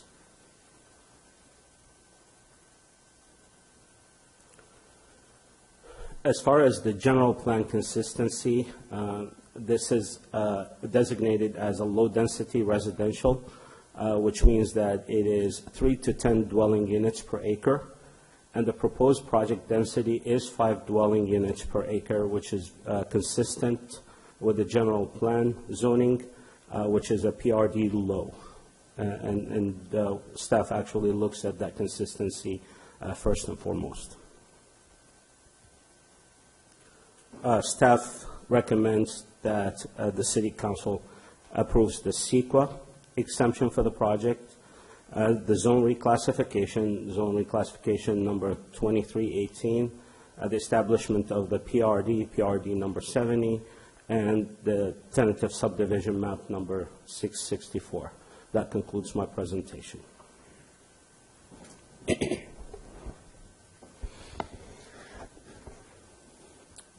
Before we open public hearings, Council, do you have any questions of staff? Gary? Yes. If we were to approve the zoning reclassification, could someone come in at a later date and build 10 units per acre? The establishment of a planned residential development will specify the use of only 5 units for that specific development. So the answer is, as long as it's consistent with the general plan, which is 3 to 10 units, then they can ask for a reclassification. So as long as it's consistent, they could do that. They could come. Someone could come back and put in 10 units per acre. But it's going to be another subdivision map. Okay. They could request it. They could request it, and then it would be up to whatever council was here Sorry, at that time. That's correct. Okay. Thank you. Don't we have some properties that have 30 to the acre? Maybe not this one, but we have other properties that, in fact, we've even had some in the past that have had 40 to the acre. We do. That would be a different zone classification. Yeah, but I mean, anybody can ask for any zone they want, and that's up to the council to decide what it is. But these are all possibilities. So a 5-unit subdivision is a pretty favorable thing for the residents in the neighborhood compared to some of the other opportunities that could be for this property. Staff looks at the compatibility of the general plan first and foremost. As long as a reclassification is consistent with the general plan, then staff can evaluate that for further consideration by the Planning Commission and the City Council. Right. If that's not consistent with the general plan, typically staff does not make a recommendation to the Planning Commission or the City Council Right. For that reclassification. Right, thank you. Any other questions? Okay. So in just a moment, I'll open the public hearing. I know most of you don't come to the City Council meetings on a regular basis, so I'll just explain a little bit. When you come up to the podium, if you could give us your name and your address, we'd appreciate that for the record. If you need to adjust the microphone, please feel free to do so. And you're going to see 3 lights: a green light, which is your turn to speak, a yellow light, meaning it's almost done, and a red light, meaning it's time to wrap up. If you could be courteous to that, I would greatly appreciate it. Make the night go by fast. I'm guessing that a lot of you have the same opinion. Certainly will give everybody the opportunity to speak, but if the night's getting long and you want to make things go faster, you can say, I agree with everything all the other previous speakers, and we'll note that you're in agreement. Having said that, let's get started. I'd like to open the public hearing, and Belinda, could you please call the first person? Jeffrey Bender.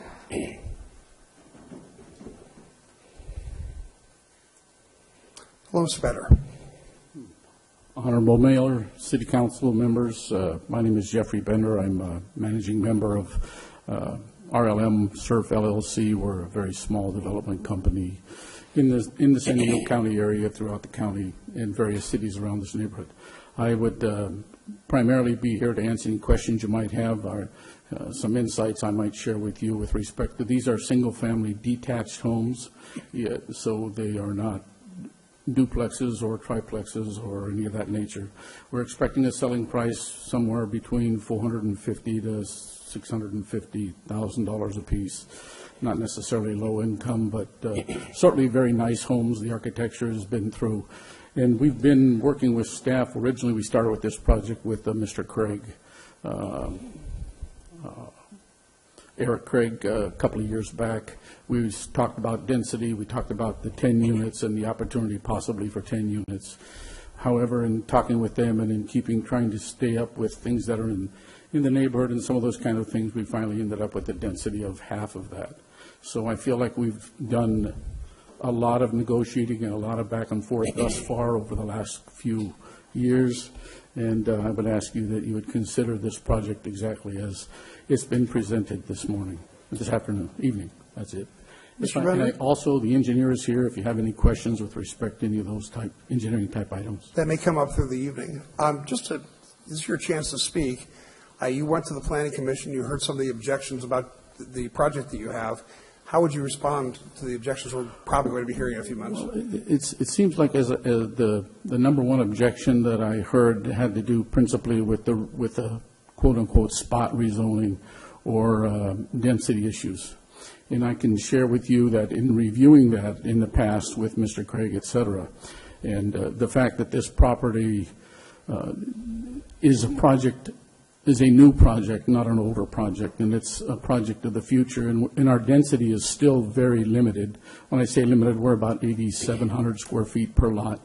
In various parts of town, they get considerably smaller than that, and this is probably, that I'm aware of anyway, might be one of the largest zoning areas with respect to unit sizes within the city. I don't really look at that per se, but I did originally try to figure out if we could do something else, and I know it's not your business to get into economic issues and things like that, but we have already started it larger, and I've already made some concessions to get down to the 5 per unit. So I think that with respect to the density issues, we've already gone the extra mile in those things. Let me see if there's any other questions amongst the council. Gary? Sir, one thing that's important to me whenever we do an infill project like this is that the houses are at least as good or better as far as quality, let's say the tile roofs and maybe granite countertops. They're at least as good or better than the houses that are in the area. So when there's putting my real estate appraiser's hat on, so that when they come in to do a refinance or sell their homes, that surrounding these new houses pull up the value and not pull them down. So can you tell me a little bit about the interior? Well, first off, with respect to the zoning qualities right now, over the years, of course, things have been getting more and more strict. Number one, with respect to energy codes, these comply to the new 2016 requirements, which is just enhanced this last January. So these, in terms of energy efficiency, et cetera, will be ultra modern. Now they are all what they call very efficient energy homes. They're all Energy Star homes. They will have marble countertops. They will have stainless steel sinks, and they will have very nice cabinetry. I mean, these are nice homes. They're not by any stretch of the imagination economy homes. So I can say that with respect to the quality, they will be air conditioned. There will be a number of amenities. The homes themselves. And I think some of the comments made at the previous meetings, even by some of the people opposed to the zoning aspect of the thing, was that the architectural features, et cetera, were very nice, and they were totally acceptable with respect to some of the previous speakers. At least that's been my opinion, and that seemed to be borne out by some of the previous testimony. So. Okay, yeah, it's very important to me to protect the values of the surrounding neighborhood. Right. In my opinion, the values will be enhanced considerably. So. Okay, thank you, sir. I guess everyone has their own opinion as to lot size and how much yard you have and et cetera. But in terms of quality of construction, et cetera, they're all. I believe that these homes are, the higher end for sure. Will they have solar? On the roofs? His question was solar paneling on the roofs. Will there be, I'm not proposing, here's the basic determination of that factor now, believe it or not, as of the new energy code in 16. We're not proposing any right now. However, we may end up with some only because we may need to do that to get our Energy Star rating. So it's a definite maybe. Not trying to be sarcastic, but it's a definite maybe. The other thing I wanted to point out too is of the 5 homes, 3 of the homes are single-story homes. And there were some comments previously about affecting possibly some views, et cetera. And should the property immediately east of us get developed in some fashion with some kind of multi-story building, that would probably affect the views considerably, as this project, because we slope away from the street and down. I suspect, at least with respect to the 2-story homes, there won't be any issues with respect to those roofs. One of the neighbors to the north had some concerns about her backyard and about people looking in, but that particular property, as well as both of those properties on the north side, are single-family homes. So it'd be a bit difficult to have any kind of big problems with respect to their neighborhood. And the other thing is, on right now, our property, approximately half of our property on our north boundary is a church, and the rest of it is the possible hospital site with Kaiser to the east. We do have single families immediately to our south, and across the street there are also single family homes. And those densities are very close to our densities. So, not on the houses next to us, but across the street, et cetera. Net densities, I'm talking actual densities. And we don't know how big the new hospital is going to be, but it could be a pretty large facility, considering that they're going to be the only one in East County, or this end of East County. Right. So it could be quite large, and they'd have to take emergency patients from all over, and then whether they're kept there or not depends on the person's insurance and what their condition is. So. Right, I understand. Yeah. Anyway, thank you for giving me the opportunity to speak, and if I can answer any questions. Oh, excuse me. Yeah, Sir? I have one more question for you. Since that might end up being a parking lot of a big Kaiser hospital, and could be lots of noise there, is there anything you're doing to make sure that there's some sort of insulation for noise on that? Well, we would normally do whatever the code requires in that sense. Our particular piece, we have not built to the rear yard setback. We have some additional latitude to the rear yards with respect to a larger yard, et cetera. And the new energy requirements, while they don't specifically address sound, the additional insulation, et cetera, usually provides some barrier to increase sound. All our windows are dual pane windows, et cetera, and some of those kinds of things. But specifically, unless something comes up in the building department, we wouldn't necessarily address that as a separate or individual issue. But that would usually be looked at the building permit level. Thank you, sir. Thank you. Any other questions of council? Thank you, sir.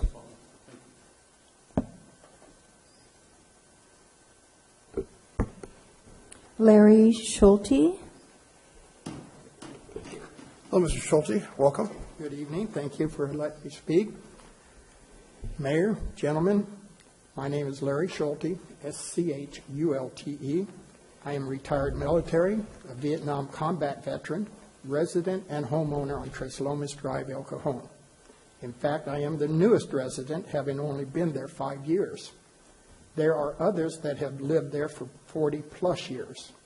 Houses have been added over those years, but all have been in keeping with current regulations and zoning laws at the time. I own one of 3 homes that were built under the present zoning on a 1-acre parcel without special setbacks and request because it fits in the neighborhood. During my time, I have not seen one for sale sign in this neighborhood. What we are asking is that the present zoning be enforced and not changed, that one non-resident professional developer can change the character and peaceful nature of our neighborhood, build as many units as possible, sell them as quick as possible, and under his LLC, of which there have been many, leave the neighbors and city to contend with any problems that may be created. The present zoning does allow smart growth as per the general plan that was developed by previous members of this city council. requiring much thought over many hours and money spent. To think this planning could all be thrown away by one developer on one lot in the middle of one street in the middle of an established neighborhood is totally mind-blowing. Makes myself and others wonder, why make a general plan if it can be changed at the whim of one contractor/developer to make more profit with no appreciable help to the city and against the residents' wishes? I would like those opposed to this spot rezoning scheme to please stand up. And if you are a resident of El Cajon, please raise your hand. Thank you. It is the public's hope that you will listen with an open mind to the facts presented. Each point has been developed with the resource available to the regular citizen. Their time and effort taken was during our busy work schedules also. It is important to us as a community that our facts and opinions be shown the respect and attention they deserve. The facts will show that rezoning is not a public necessity, convenience, and or in the general welfare of the city or its citizens. If you ask any real estate agent, the thing most people want is space and privacy, not the ability to shake hands out the bathroom window. Those who do have plenty of choices in the downtown corridor due to previous zoning changes. This land is already zoned to allow smart growth under the general plan as approved by this council. We respectfully request that you not approve the rezoning scheme to make one developer richer at the expense of this city's citizens and our neighborhood. Oh, would anyone care to stand in favor of this rezoning and raise their hand if they are an El Cajon citizen? There's your local support for this. Thank you. Thank you, sir. Margaret Moschmeyer.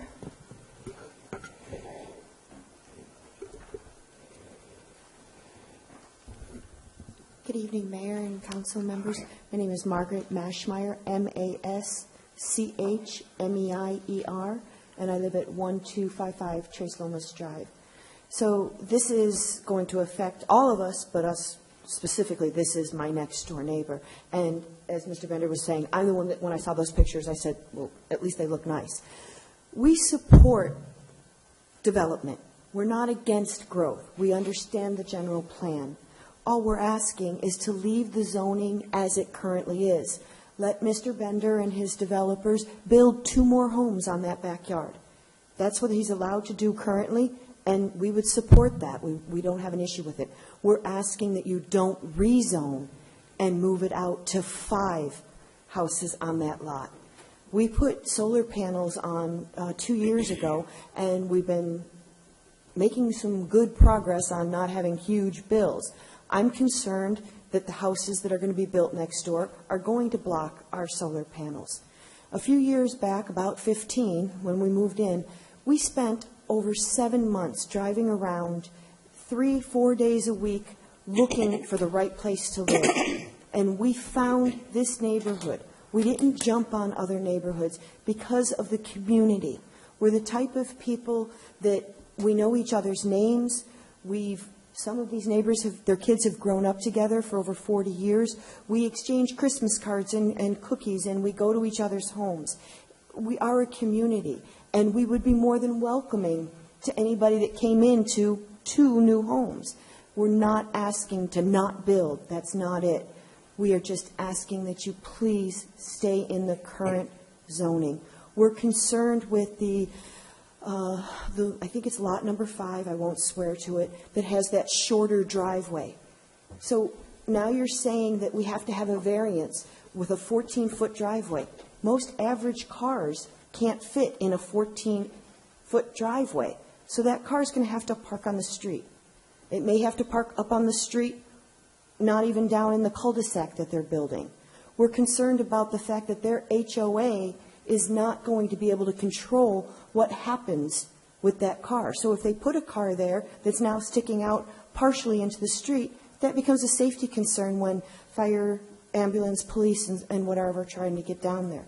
So we're asking that you not allow them to rezone, build 5 houses, and have to have a variance. Do 2 and have the right setbacks. Thank you for listening, gentlemen, and have a good evening. Do you have a question? Ma'am? Councilmember Kalasha would like to ask a question. Yes, sir. You mentioned solar panels, and you said you're next door. Yes, Is sir. the proposed home next door to you the single story or double story? Okay, I'm terrible at north and south, so I don't know whether I'm north or south of it. We're the one that's got the pool right behind the existing church right there. So is that north or south? No. That's north? Let me make it really Right, easy. that's us. Is she going to be next door to a two-story house or a one-story house? Both sides? Thank you. Okay. Thank you, ma'am. Michael Moschmeyer. Mr. Roschmeyer, welcome. Thank you. My name is Michael Mashmeyer. Last name's M-A-S as in Sam, C-H-M-E-I-E-R. My wife stole most of my thunder. I got some notes here, but I'm just going to ramble for a couple minutes. But it's often said that these houses are going to be within the consistency of the existing neighborhood. That, in fact, is not true. You'll look at the aerial picture that's there, and you'll see there are no cars on the street. Every house on the street has a private driveway that goes to Tres Lomas Drive. They're not shared by one private driveway. I've been in law enforcement for 28 years, and I'm here to tell you that HOA, if you're having 5 members, a self-governing, they're not going to enforce the rules on themselves. So if they contract that HOA out, then it's still not enforceable. So we have a setback variance that they're asking you guys to give them. Now they have a car there, so handicapped people have to roll out into the street, and they call the police. The police can't enforce that. That's an HOA law. That is not a California law. That's not an El Cajon law, and it's a private driveway. It's non-enforceable. The HOA can fine them, but good luck. I had all kinds of stuff, but my main concern is that HOA is not going to be able to enforce the laws that they're saying they're going to enforce, and that every other house on here has its own driveway out into the street except for the proposed project. I myself applied for a variance of 3 feet, and I got laughed down at the city office. They said, there's no way. If we give you a 3-foot variance to put a carport in your driveway, we have to give everybody a 3-foot. Now we're talking about giving these developers an 8-foot variance. So I don't know the difference between me and this guy, why I can't get my 3-foot just for a carport when he wants to build entire houses with an 8-foot variance. A Volkswagen is larger than that. So I appreciate you guys' time. Thanks. Thank you, sir. John Curtis.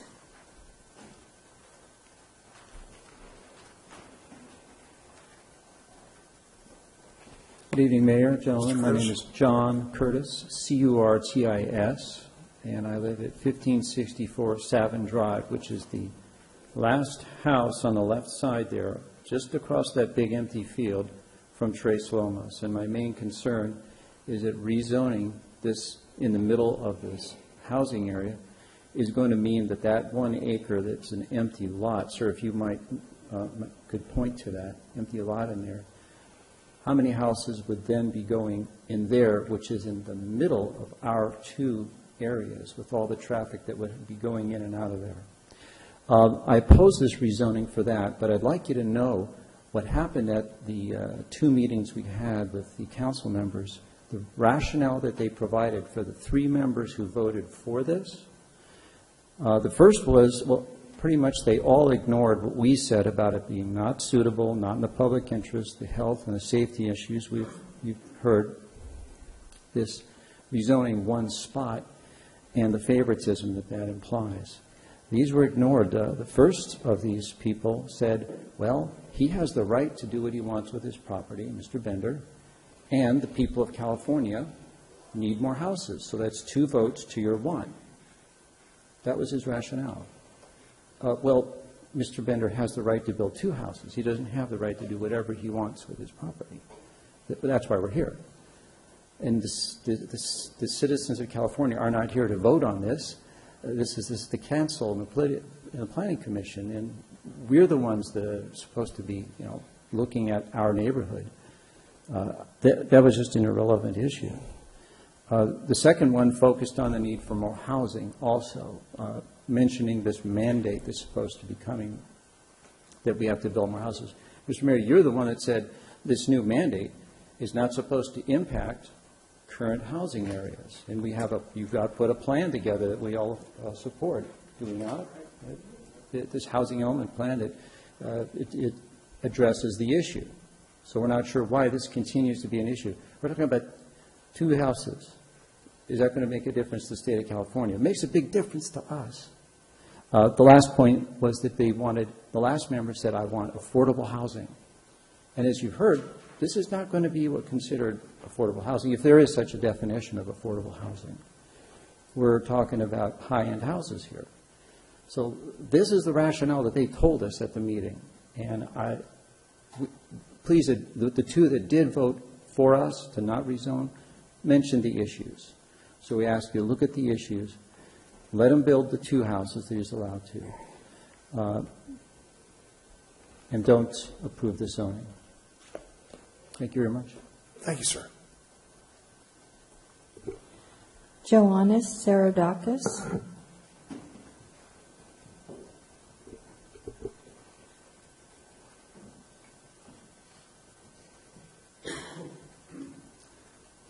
Good evening, gentlemen.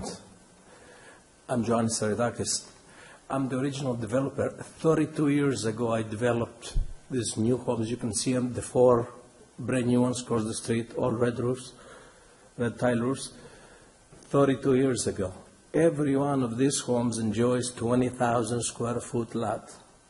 It's on private driveway, every one of them. You can see it. It's on private driveway, 20,000 square foot lot. And you tell me, the developer, that this will not change the character of our street, and I live right across the street from that.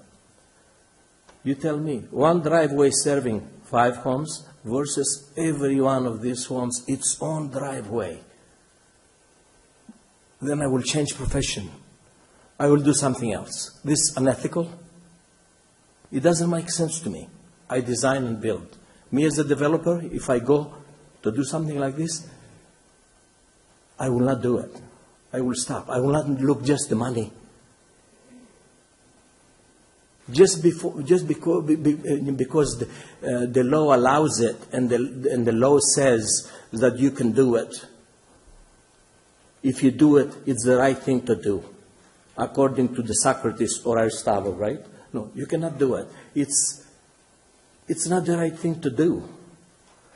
And Mr. Bender mentioned something that really blew my mind when he says, we started negotiating with 10 units.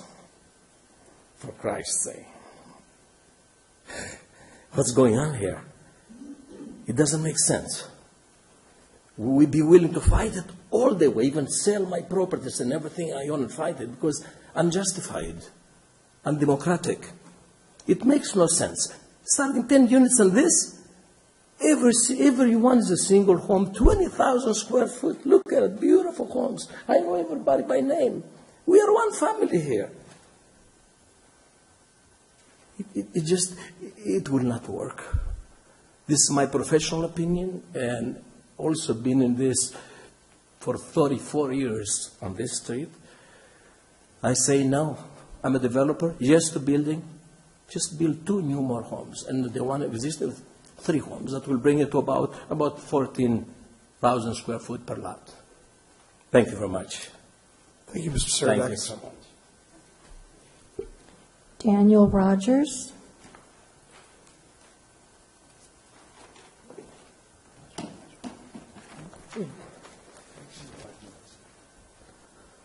My name is Daniel Rogers. I'm a resident on Trace Lomas Drive. And Mr. Mayor and City Council members, thank you. And thank you for the group, all of us, to have a chance to speak on this project. We have an established neighborhood with its own unique character, allowing a selected rezoning of a single lot on Trace Lomas Drive would go against the character of this neighborhood. Earlier it was asked, why not 10 units? Why not approve 30 units? Could that be requested? Sure, it could be. It could be requested, and maybe a future city council would approve that. But that, in my view, is irrelevant. That's not the question. The question is preserving the character of an existing neighborhood.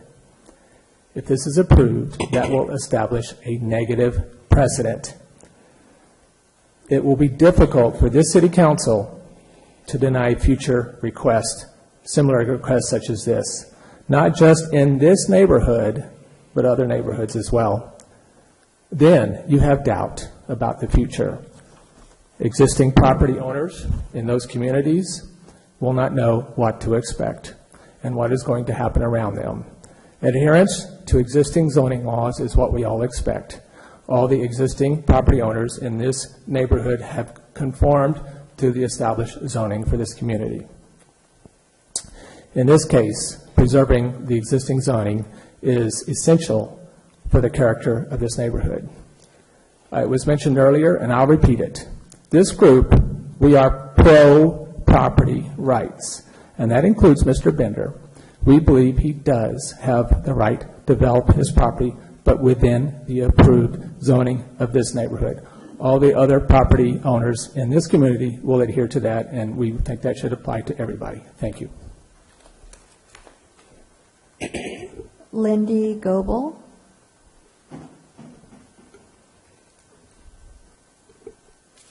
Hi. My name is Lindy Goebel, G-O-B-L-E. I live at 1280 Trace Lomas Drive. There are a variety of reasons for buying a home, which may include acquiring an asset, making an investment, developing equity. But I would say to you that those living on Trace Lomas Drive bought or built their homes for much more fulfilling reasons. A place to call home, a place to raise a family, a place to establish roots, a place to create memories, and a place to feel secure. Each of us here from Trace Lomas Drive have lived there for many years. I myself have lived there for 17 years. We bought our house, moved to this neighborhood because it provided my family with so many of the things that we dreamed of. Trace Lomas Drive has established its own character. It has its own uniqueness. The city, in its plan, has created a strategy to, I quote, preserve established residential neighborhoods. To rezone a 1-acre lot on our street in order for it to hold 5 houses when the current zoning allows for 3 houses is to introduce a change to this neighborhood that will affect everyone on our street, and our established neighborhood will definitely not be preserved. In this city, we know that we deal with a public safety issue. We don't have enough public police officers to respond to calls for the number of people that we have here. It concerns me that if you aren't careful with this decision-making process, you will create more problems for the already overworked police, and El Cajon will continue to deal with crime as an issue.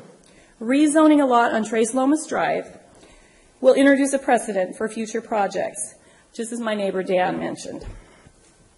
I respect rights of property owners to develop their property. This builder seeks rezoning for a lot on our street located right in the middle of our neighborhood and will change the integrity and character of our existing neighborhood. El Cajon is a 14.4 square mile city, and so we can have differing characteristics to neighborhoods. Within a short distance, each can impress its own uniqueness. Ours has its own. So 2 planning commissioners voted against rezoning for this project, voted because they understood this would be compromised. Mr. Mayor, on January 5th of this year, in the San Diego Union Tribune, you are quoted as saying, "One of my major long-term focuses is on truly making the city truly a great place to live. Voting to rezone this lot will change the character of our neighborhood, and I, too, would like El Cajon to be a truly great place to live. Will you please help us to preserve our neighborhood? City Council members, I urge you not to rezone on Trace Lomas Drive." Thank you. Well, ladies and gentlemen, we have to take a quick break. Take 5 minutes. We'll be right back.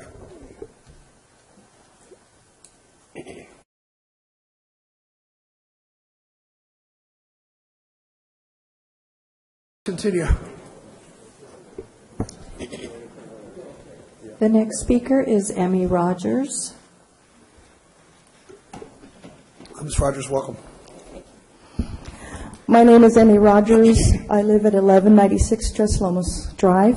I am a teacher at Montgomery Middle School. I have been Teacher of the Year in the year 2010, and last year I was awarded the Innovative Teacher of the Year for the County of San Diego. Congratulations. Thank you. I bring that up not because I want you to know, oh, look at her, she's someone special, but because I speak here for the future, our children's future.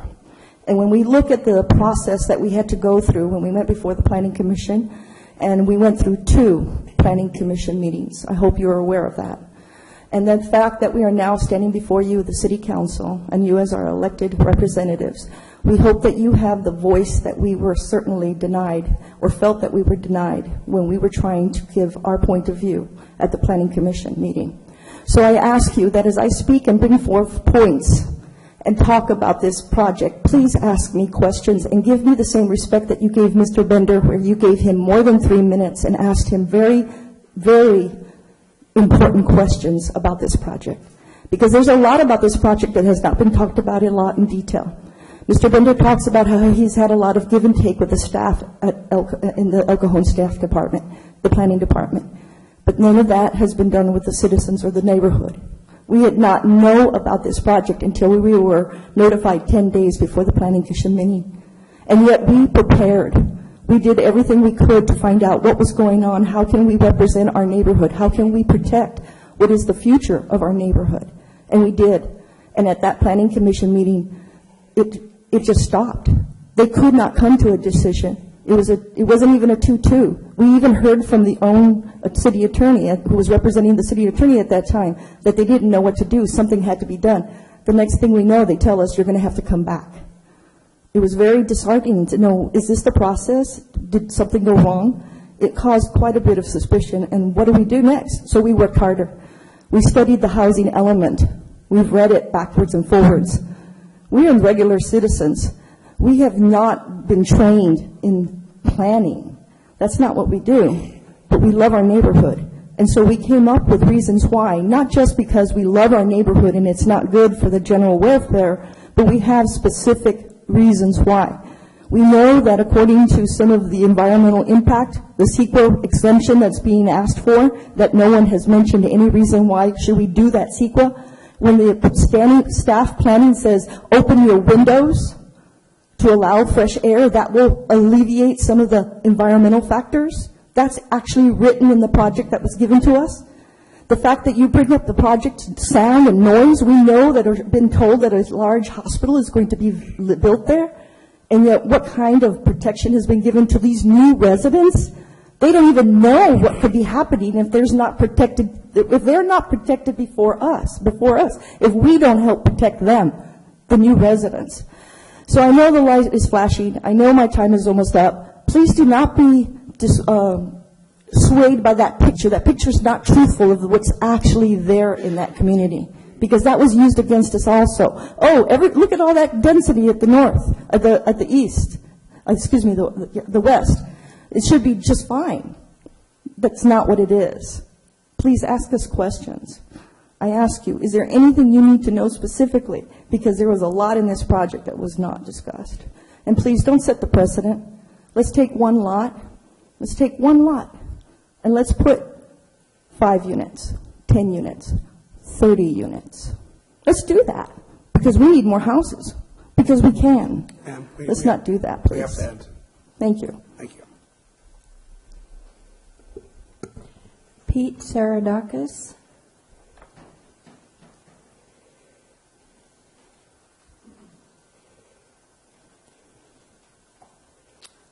Mr. Saradakis, welcome. Good evening. Thank you for giving us this time to speak. I live at 1252 Tres Lomas Drive, directly across this project. I'm the middle house on the back, where the red roofs are. So my house, from where I'm sitting at, I would be looking directly down my driveway into this project. I'm not opposed to this guy building the other 2 houses. I hope they're beautiful. I hope they can match my house, or the house next to me, or the house, my brother's house in front of me. My brother and I built these homes here so we could be there together, raise our kids together. And we did. We have a gate that's never locked, and it goes from my property to his. My kids and his kids grew up like brothers and sisters, and that's the reason we built it. I had a restaurant called the Greek Sombrero. I had it for 26 years out in Hamul. Great restaurant. Thank you. When I had that restaurant, I wanted to put a patio. I had one resident that fought me. I was denied by the county. When I finally found out that she moved out, somebody told me, hey, go reapply. I went and reapplied. She had moved out already. I got my patio because one person stopped me, though, one person out of that whole neighborhood. And it was right on the freeway, right next to Highway 94 and Steel Canyon. One person fought me, and I was denied to put a patio for outdoor dining. Now you have the whole street fighting this project. And our chances are what?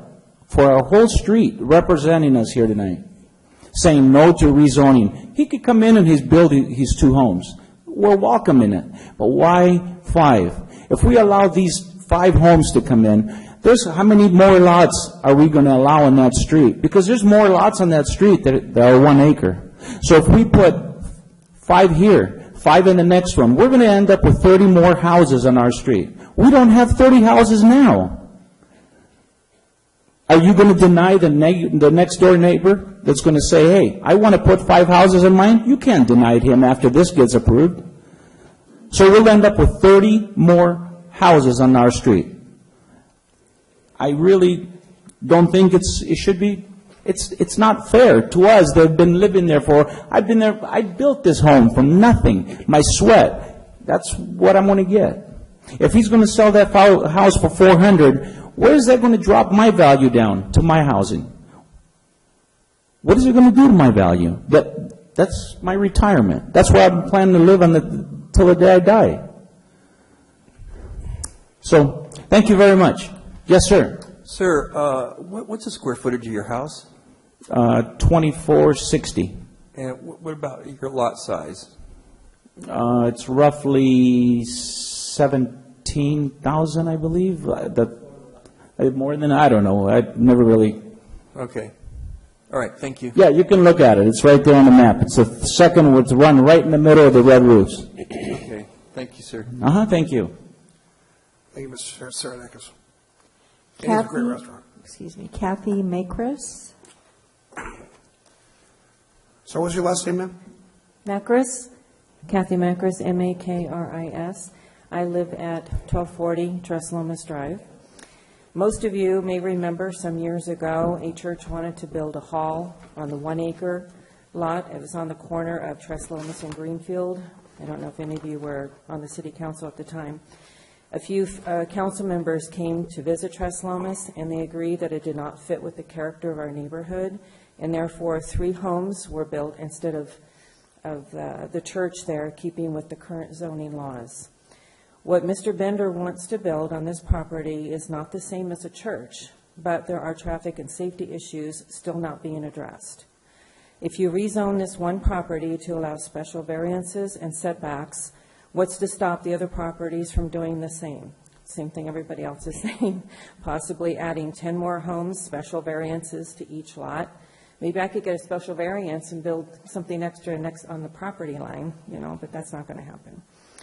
We will then have same traffic and safety issues as with the church, with only one access in and out of our street. That's it. It's a dead-end street. And you put 30 more homes, and everybody wants to get out at the same time, it's going to be a traffic jam.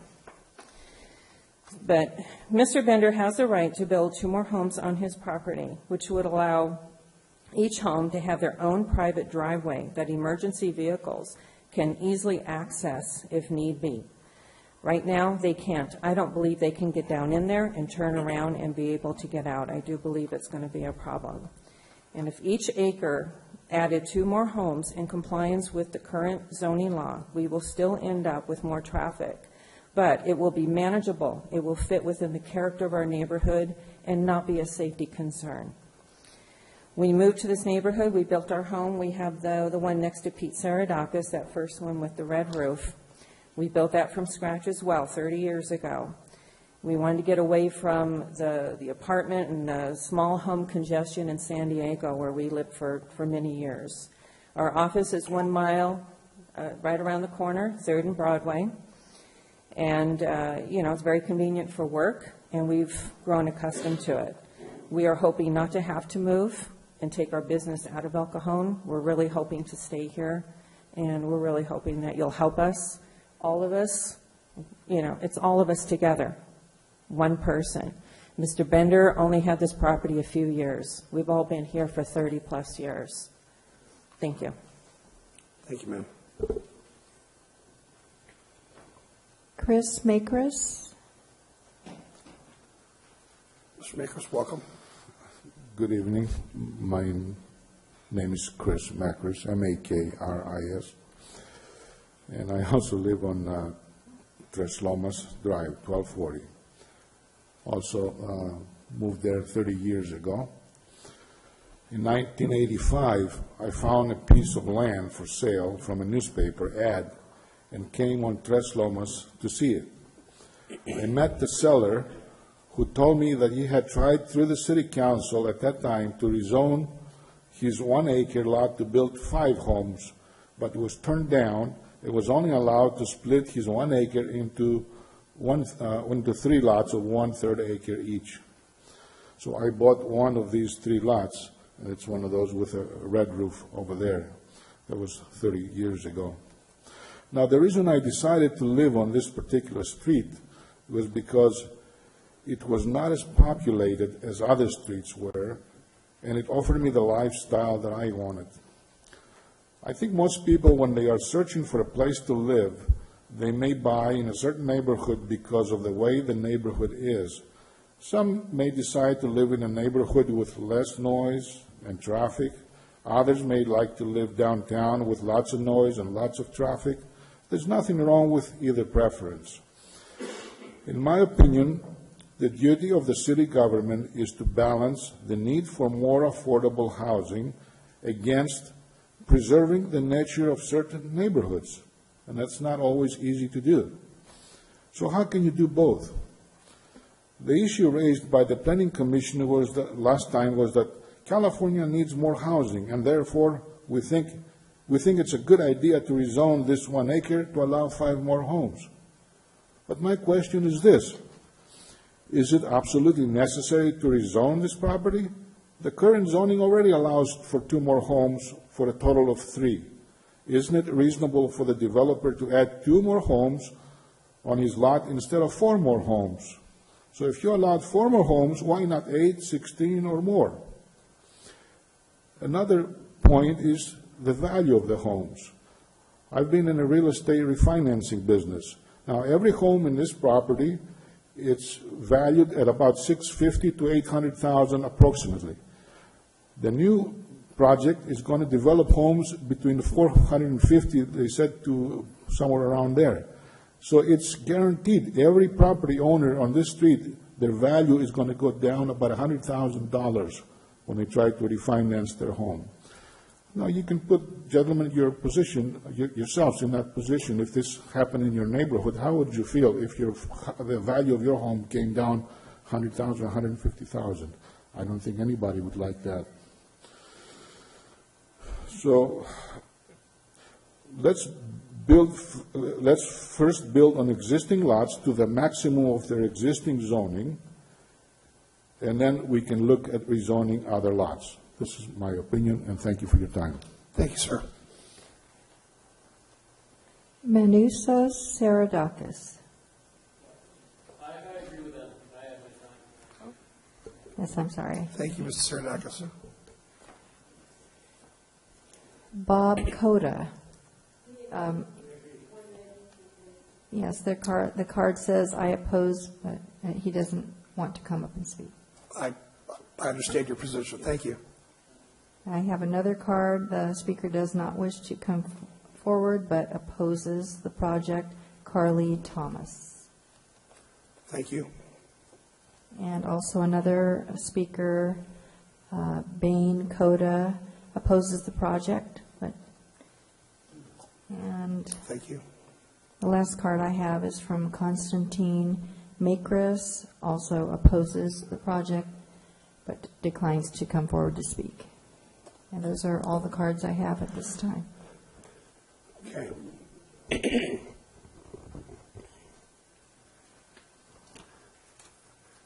I'd like to make a motion then to close public hearing. Second. Moved and seconded, please vote.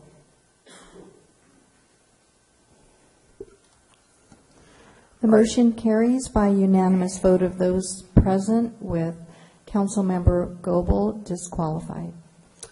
All right, this time discussion will remain within the council. I'd like to note that when we are ready to make motions on this item, we will require separate motions for each action that the council is being requested to take. Gentlemen, we've got a lot to discuss. Who wants to lead us off?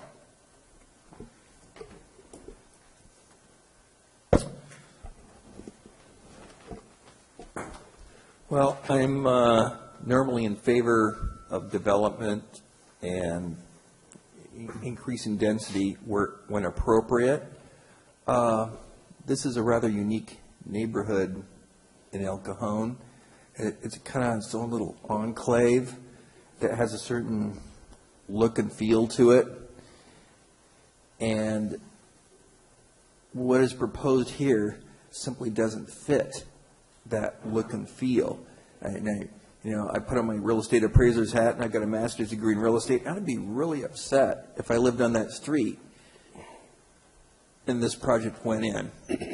I don't know how my fellow council members feel. I know they're all very pro-business, but this is one of those rare occasions where someone has come in for a proposal, and they're nice houses, but they don't belong in exactly this spot, is my opinion. So I can't support the rezoning. Ben?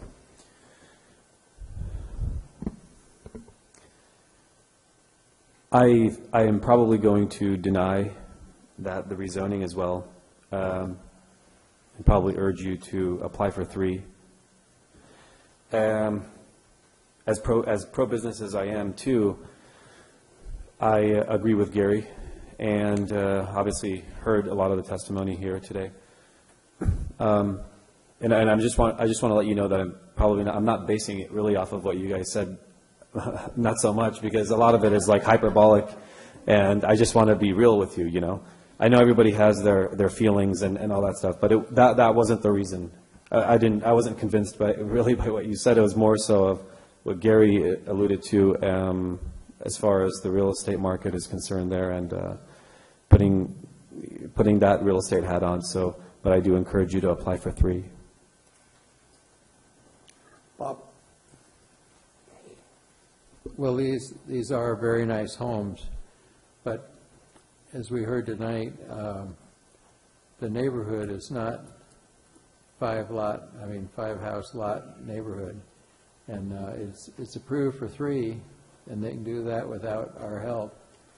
So I think that would fit more in the character of the neighborhood. Now, you're going to have a large hospital come behind this development someday, and probably there'll be a lot of registered nurses that make very good money. I have a daughter that's a registered nurse, and she makes big money. And they'll have doctors that are in that hospital that'll be looking for nice homes. And living right next door to where you work is very convenient. I know I've always lived within 10 or 15 minutes of where I had my business, and it was very convenient. But just around the corner, that was the first house I bought in La Mesa. It was just, I could actually coast from the house if I was out of gas, which I drove different cars all the time. The gas gauges weren't always right. They weren't Buicks, though. And I remember one time I coasted from my house through the lot, and there was a service station on the corner, and I coasted right in front of the gas pump. So it's nice to live close to where you work, but of course our family grew, and we had to move out to the country, so we lived in the county for a while, and eventually I moved to the city. So, but it is a nice development. The houses are beautiful, but probably not not for this lot. So, Well, I had a whole series of questions, but I think that I'll just ask somebody to make a motion. Okay, well, then I'll make a motion. Remember, we have to make a motion for each. Okay, so let me get my paper here so I can see what I'm supposed to say. Oh, wait, it's going to be right here. There are a number of questions, there are a number of motions that were presented in the idea that you might approve the project if you oppose the project, and it sounds like at least 3 of you do. The first motion should be to deny the zone reclassification, and then none of the other motions really need to be taken, because you can deny the rest of them, but it's only on the basis that you didn't reclassify the zone. So it's a moot point at this point. Okay, then I'll move to deny the zoning reclassification. Second. Motion moved and seconded. Please vote. The motion carries by unanimous vote of those present, with Council Member Goebel disqualified.